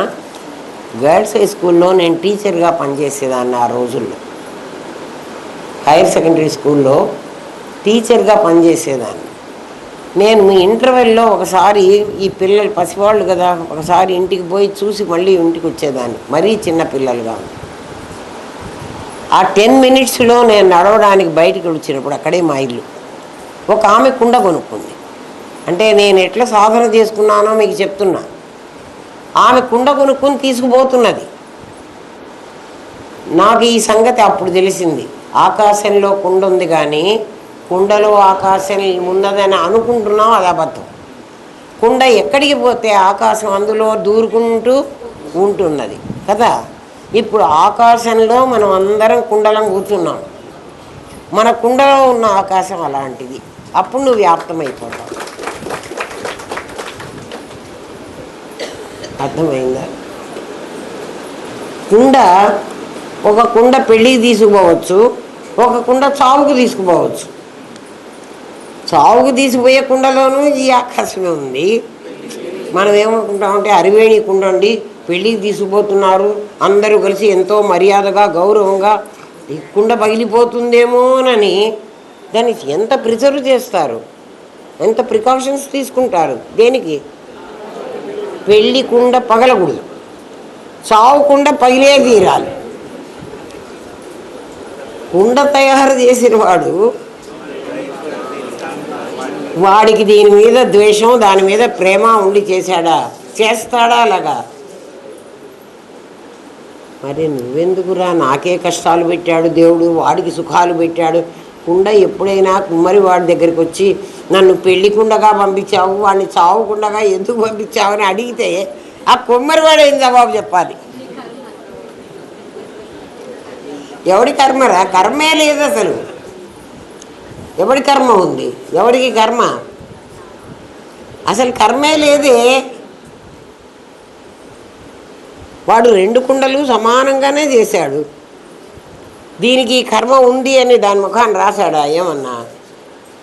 వాడికి అవసరం వచ్చింది, వాడు ఆ కుండ కొనుక్కొని పోయినాడు, వాడు పగల కొట్టేశాడు.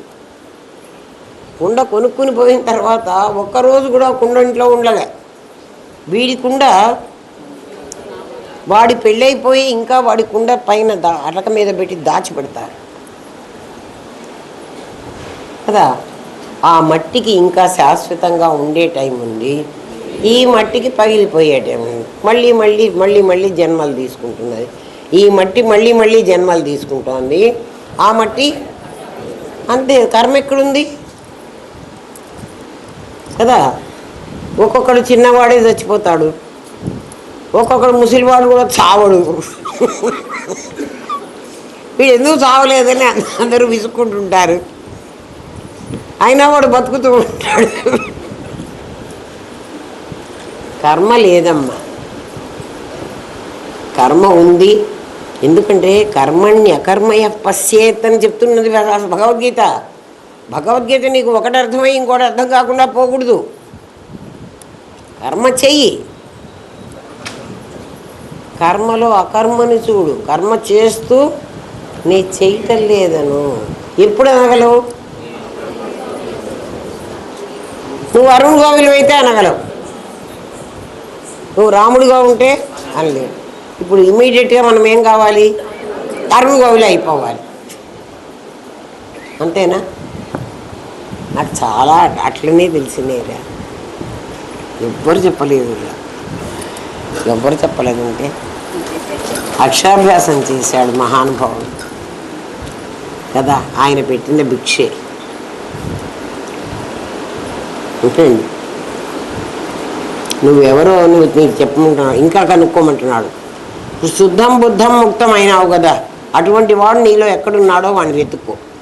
అచలమైన వాడు ఎక్కడున్నాడో వెతుక్కో, చలమైన వాడు ఎక్కడున్నాడో వెతుక్కో. ఇంకా నీకు చెప్తానంటాడు, ఎందుకంటే వాడు సచ్చిత్తులు కాకుండా నాకు అన్నీ చెప్పమన్నాడు కదా, అందుకని చెప్తున్నాడు ఇన్ని మాటలు కదా. ప్రతివాడు మనం ఏమనుకుంటున్నామంటే చచ్చి స్వర్గానికి వెళతాం, లేకపోతే నరకానికి వెళతాం కదా. భగవద్గీత మనకేం చెప్పింది? జాతస్య హి ధ్రువో మృత్యు ధ్రువం జన్మమృతస్య చ. పుట్టినవాడు చావాలి, చచ్చినవాడు ఖచ్చితంగా పుట్టాలి కదా. పుట్టినవాడు చావాలంటే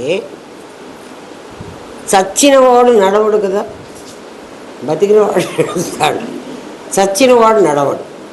ఈ చచ్చినవాడు ఆ పోయేవాడు ఎవడు? ఒకడెవడో పోతాడు కదా. వాడు పోవాలి అంటే వాడు నడిచేటువంటో వెళ్ళగలిగినంతో వాడి చైతన్యం ఉండకపోతే వాడు వెళ్ళలేడు కదా.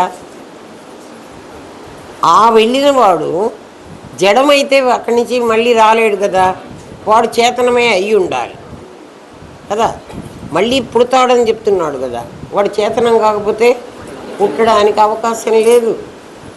చచ్చినవాడు పోవాలి, పోయినవాడు రావాలి. అంటే ఎవడైనా చలనం ఉన్నవాడు ఒకడు ఖచ్చితంగా దాంతో పాటు వెళుతున్నాడు నీ దగ్గర నుంచే. ఆ వెళ్ళేవాడివి నువ్వురా. ఎవడన్నా మాట చెప్పేటప్పుడు ఏమంటాడంటే రామయ్య చచ్చిపోయాడు అంటారు. ఎవడు? రామయ్య అనే ఒక వ్యక్తి, సుబ్బయ్య అనే ఒక వ్యక్తి చచ్చిపోయాడు. చచ్చినవాడు సుబ్బయ్య, పోయినవాడు సుబ్బయ్య కాదు. ఎందుకంటే సుబ్బయ్య కనుక చచ్చిపోతే పోలేడు. బాగా అర్థం చేసుకోండిరా, చచ్చినవాడు పోలేడు కదే.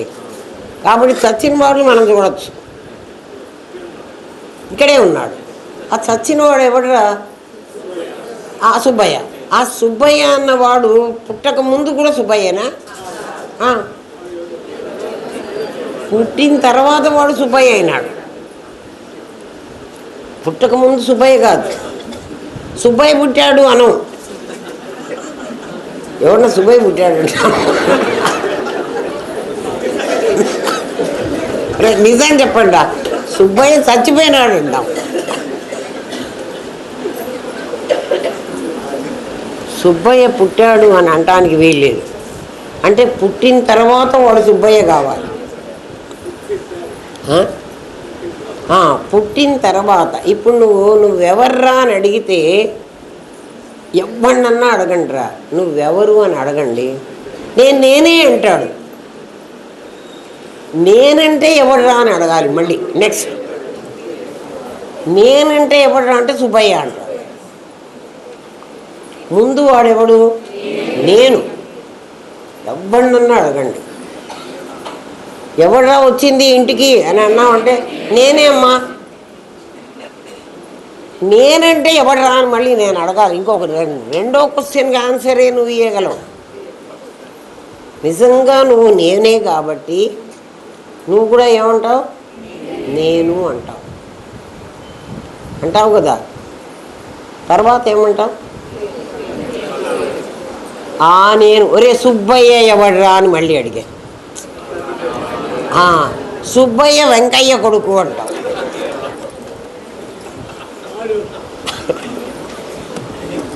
అంటావా? ఒరే నిజం చెప్పండి రా,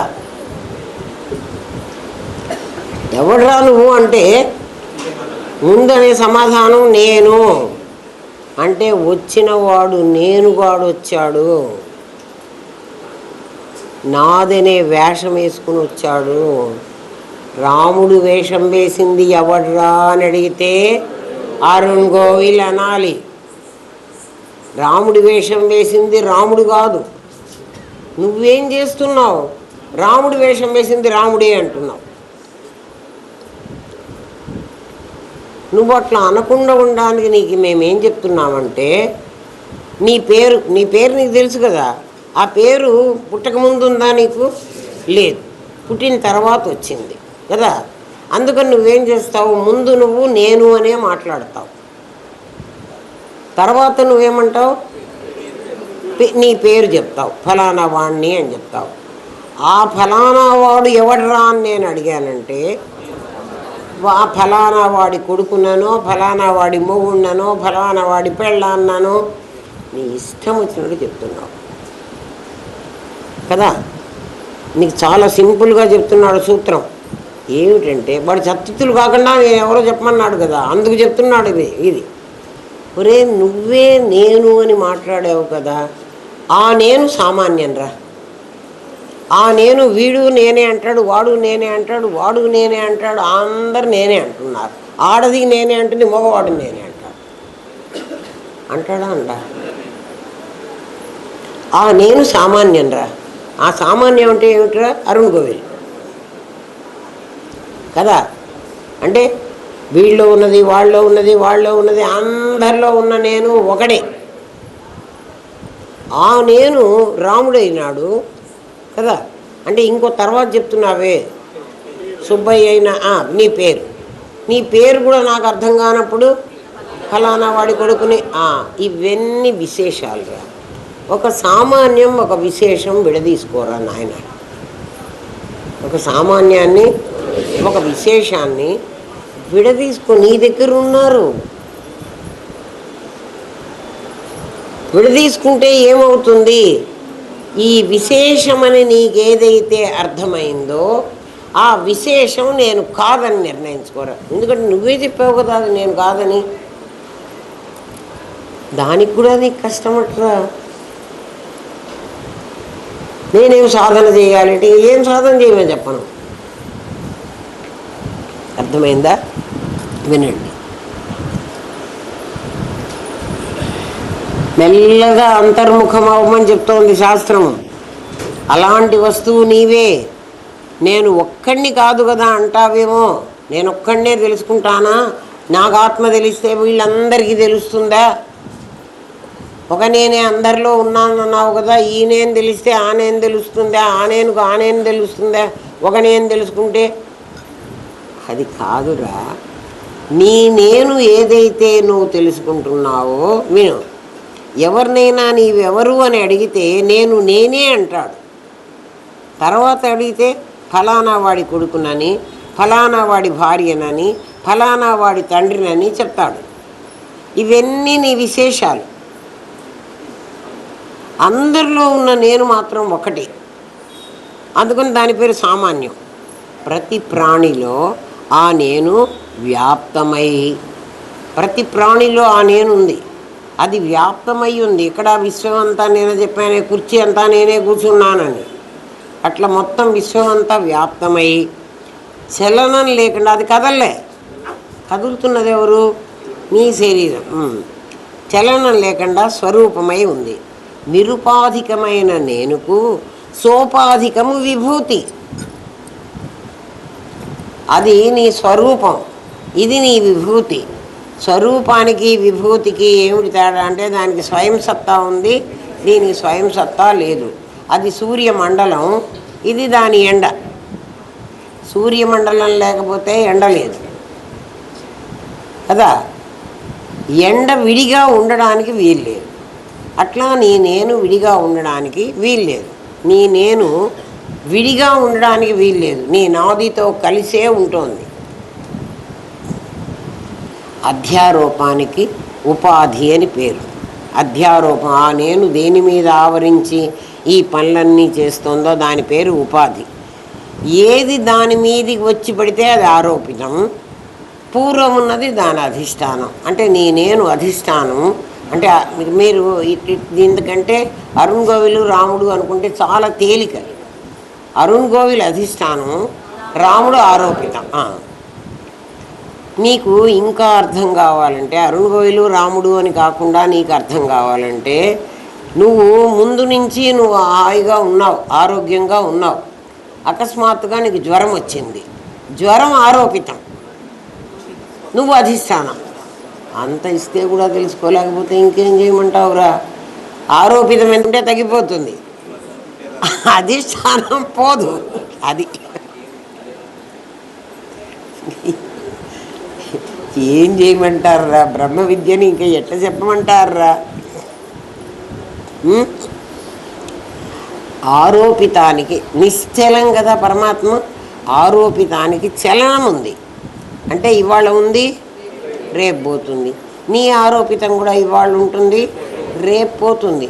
ఇవాళ ఉంటే బతికున్నాడు అంటారు, రేపు చచ్చిపోయాడు. ఏమో నీకు అర్థం కావాలంటే నీ శరీరం అధిష్టానం, దాని మీద జ్వరం ఆరోపితం. ఆరోపితానికి చలనం ఉంది, అధిష్టానానికి చలనం లేదు. నీకు ఇంకా అర్థమయ్యేట్టు చెప్తా అన్నాడు వాడు. ఒకటి అడిగితే ఈయన 10 చెబుతున్నాడు. ఇంకా ఏమర్థం అంటే మీ ఆఫీసులో ఒక ఆఫీసర్ ఉంటాడు, ఒక టీం లీడరో, ఒక మేనేజరో, ఒక సీఈఓనో ఎవడో ఒకడు ఉంటాడు కదా, వాడు పెద్ద. జ్ఞానేంద్రియ కర్మేంద్రియాలు వాడి గుమాస్తాలు. నీ స్వభావం వీళ్ళందరితో పని చేయించటం. స్వభావం, నేను స్వరూపం స్వభావం చెప్పాను.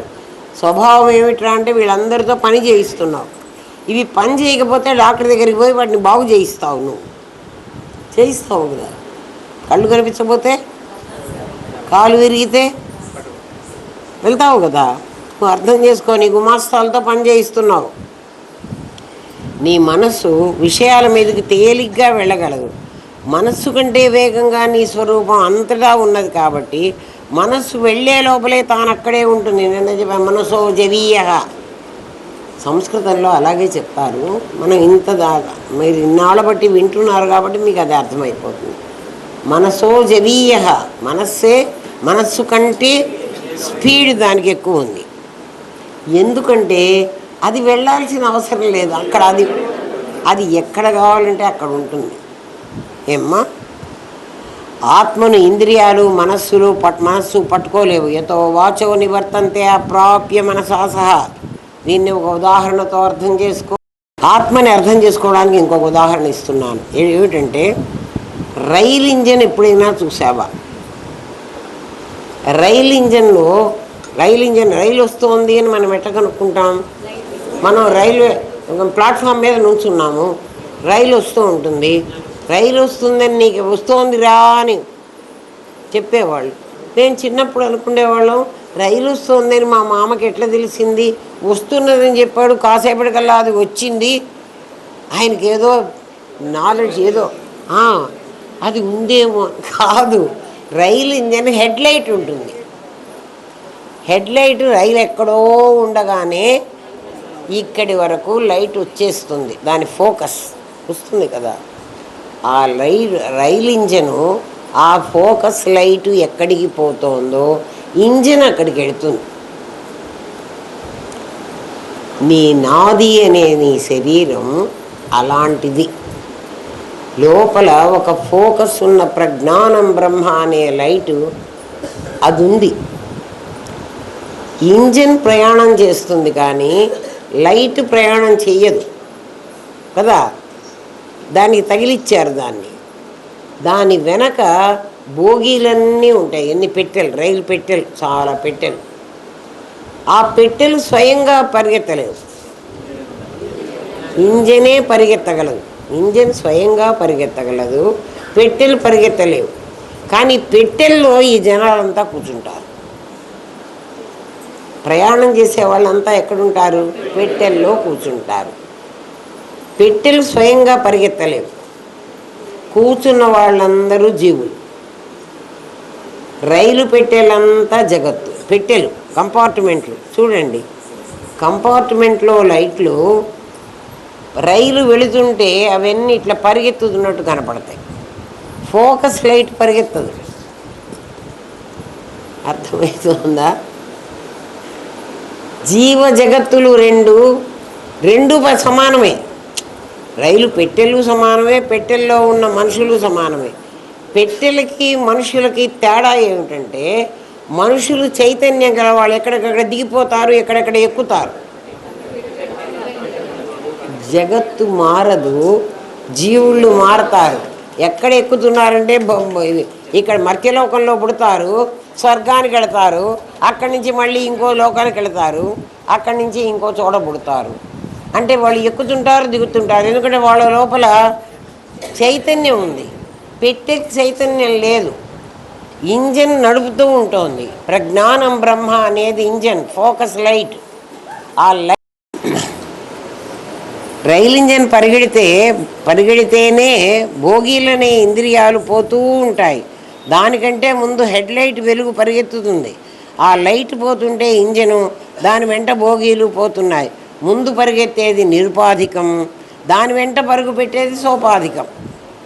ముందు వెళ్ళేది చైతన్యం, ఆ వెలుగును అనుసరించి మనస్సు అనే ఇంజను, స్థూల సూక్ష్మ కారణాలనే భోగీలు వెళుతూ ఉంటాయి. కర్మను అనుసరించి జీవులు ఎక్కుతూ దిగుతూ ఉంటారు. ఎందుకంటే కొంతమంది లాంగ్ జర్నీ చేసి రైల్లో ఎక్కి మొత్తం పడుకుంటారు, కొంతమంది పక్క స్టేషన్లలో దిగుతారు. ఎవడికి ఏ అవసరమో వాడు దిగుతుంటాడు, ఎవడికి ఏ అవసరమో వాడు ఎక్కుతుంటాడు.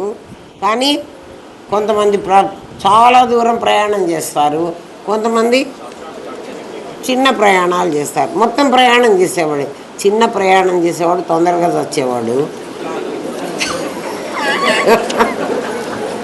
అరే రైలు పెట్టి ఎక్కాను రా మనం అందరం. రైలు పెట్టేమిటి? జగత్తు, పెట్టెలో మనుషులు, జీవులు ఇద్దరూ అలాంటి వాళ్ళే కదా. జగత్తు పరమాత్మ కాదు, అందుకని జగత్తు మిథ్య అన్నాడు. పెట్టె లేకపోతే నువ్వు ఎక్కలేవు. రైలు పెట్టె లేదనుకో, నువ్వు ఇంజన్ దగ్గర కోరిపోతావా? రే ఇంజన్ పట్టుకొని మనం పోయినాము అనుకో, ఆ స్పీడ్లో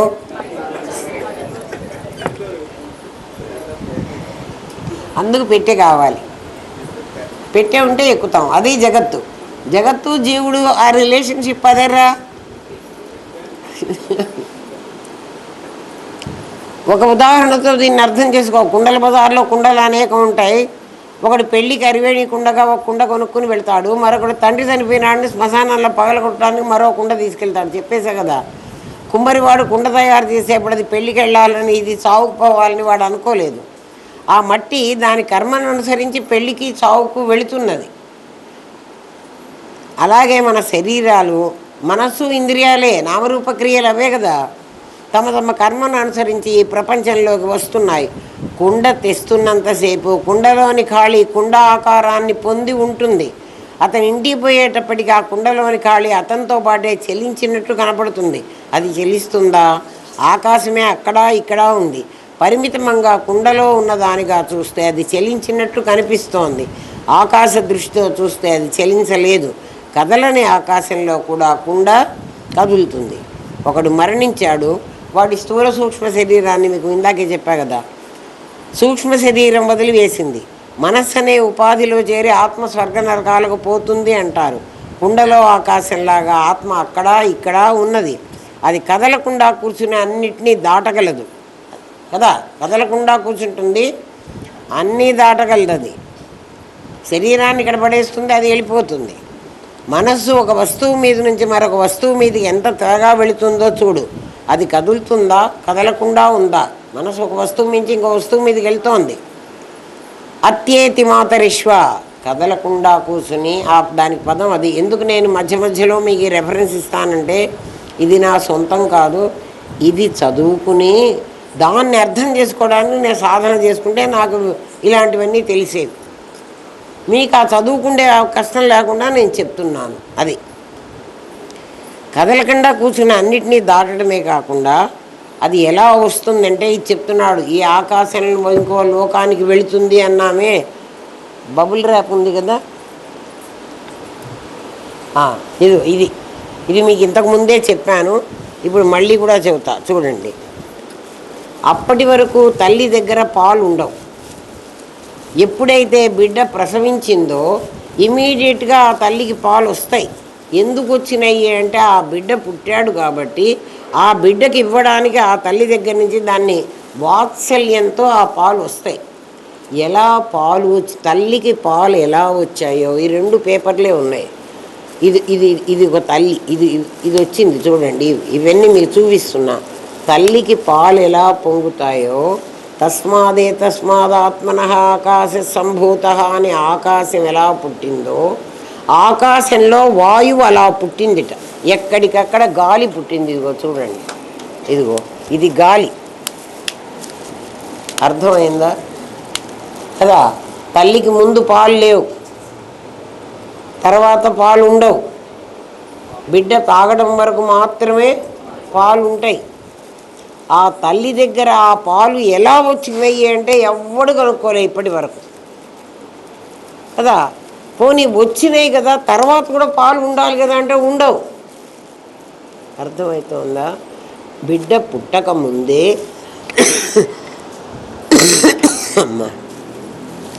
తల్లికి వాత్సల్యంతో పాలు ఎలా వస్తాయో, అత్యేతి మాతరిష్వ అన్నాడు.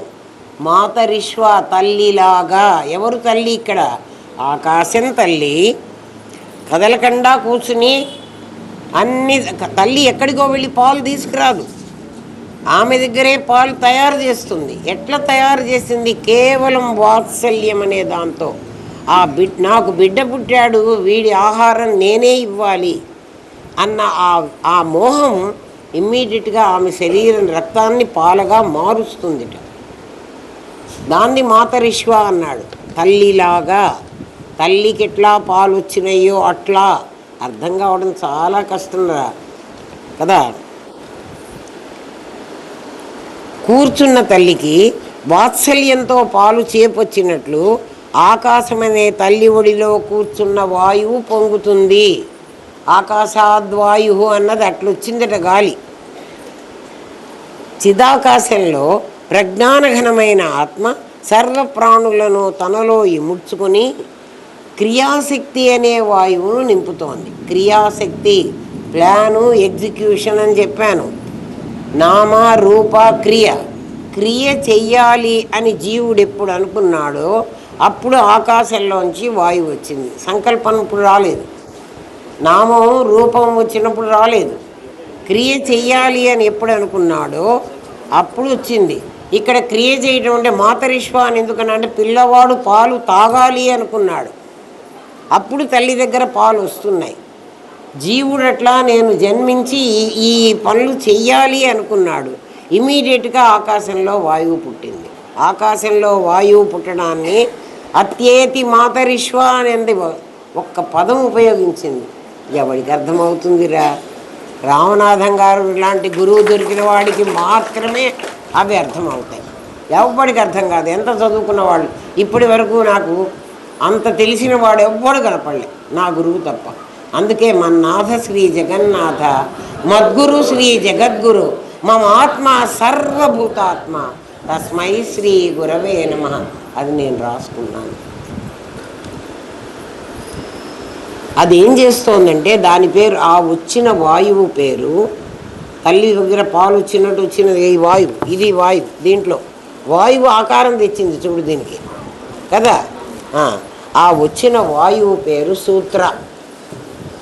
సూత్రే మణిగణ ఇవ, అది దాని పేరు సూత్ర. ఆ సూత్ర ఏం చేసిందిరా అంటే, సూత్ర అంటే ఏం చెప్పాను, వాయువు ఎక్కడ పుట్టింది, పని చెయ్యాలి అన్నప్పుడు పుట్టింది. క్రియాశక్తి కదా, దీంట్లో క్రియాశక్తి, దీంట్లో క్రియాశక్తి అంటే దాని కర్మ ఏదో ఉంది, అది అనుభవించాలి. దీని కర్మ ఏదో ఉంది, ఇది అనుభవించాలి. ఇది అనుభవించాలనుకుంటే అది అనుభవించాలనుకుంటే అది అనుభవించాలనుకుంది. అప్పుడు కదా ఆ వాయువు ఆకాశంలోంచి వాయువు పుట్టింది. అర్థమవుతోందిరా? ఆ ఆకాశంలోంచి వాయువు పుట్టి దీనికి కోరిక ఒకే క్రియాశక్తి ఒకటే కదా, ఇచ్ఛాశక్తి జ్ఞానశక్తి. ఆ క్రియాశక్తే అందరిలో ఉండి ఎవడి క్రియ వాడితో జయిస్తోంది. అది సూత్రంలో మణులు, ఇవన్నీ మణులు. ఈ మణులను ఆ సూత్రంలో గుచ్చారు, క్రియాశక్తి అనే మణులను. అర్థమవుతోందా? అత్యేతి మాతరిష్వ అన్న పదానికి ఇంత అర్థం ఉంది. ఏమ్మా, బ్రహ్మాండాలనే పూసలు నంటి పెట్టుకున్న దారంలాగా క్రియాశక్తి అనే వాయువు ఒక తాటి మీద నడిపిస్తున్నది. దానికి కాస్మిక్ ఎనర్జీ అని పేరు. దానికి స్పేసు కాస్మాస్, స్పేసు మాస్ అయ్యి, ఆ స్పేసే మాస్ అయిందంటాడు సైంటిస్టు. స్పేస్ మాస్ ఎందుకు అయిందిరా అంటే, తల్లికి పాలు వచ్చినట్లు వచ్చిందిరా ఆకాశంలో. ఇటువంటి పని పాలు ఎలా వచ్చినాయని ఎవ్వడడానికి లేదు కదా. తల్లికి పుట్టిన తర్వాత పాలు వస్తున్నాయి, కానీ తల్లి పుట్టిన తర్వాతే తల్లి అవుతుంది, అది లేకపోతే కాదు కదా. అసలు ఎటువంటి ఎగ్జాంపుల్ వాడారో చూడు, మనకు అర్థం అవడానికి. శరీరము ప్రాణము నామరూప క్రియలు కదా, చేసే వ్యాపారాలుగా కేయాస్ అయింది. ఇప్పుడు మనం చేస్తున్నప్పుడు కేయాస్, లేకపోతే కాస్మాస్. సూత్ర కాస్మాస్, జీవుడు చేసే మళ్ళన్నీ కేయాస్. అది అవి సమిష్టిలో దేశకాల వస్తువులుగా పనిచేస్తాయి, రైలు పెట్టెల్లాగా. నామరూపాలు ఆలోచన, దాని ప్లాను, దాని ఎగ్జిక్యూషన్. ఇచ్ఛాశక్తి జ్ఞానశక్తి క్రియాశక్తి అనే పేరుతో ఈ సంసార యాత్ర చేస్తోంది. అందుకని ఇది అబద్ధం అంటున్నాం. ఈ పేపర్ సత్యం, ఈ బబుల్స్ అసత్యం.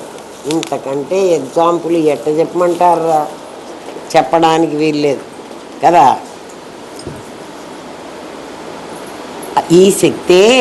ఈ శక్తిని అమ్మవారని, ఆ చిదాకాశాన్ని చిదంబరుడు ఈశ్వరుడు అని అంటారు. అక్కడ ఈశ్వర స్థానం వచ్చింది కదా. అది ఎప్పుడో పుష్ప అని మన సుబ్రహ్మణ్యం వాళ్ళ చెల్లెలు ఉండేది. అద్దల్లాంటి శుద్ధమాయ ఈశ్వర స్థానం, శుద్ధమాయ ఈశ్వరుడైతే శుద్ధమాయ స్త్రీయే గనుక అర్ధనారీశ్వరుడు అని ఎప్పుడో పుష్ప రాసింది ఈ పాఠం విని దానికి అంత అర్థమైంది. పుష్ప రాసింది కదా, ఆ పాట పాడతావా? ఆ ఒక్కటి పాడు, ఆ చిన్న ముక్క వింటారు. ఇదే ఇది సైలెంట్గా వినిపోతున్నారు. ఇదివరకు వాళ్ళు అట్లా వినలే.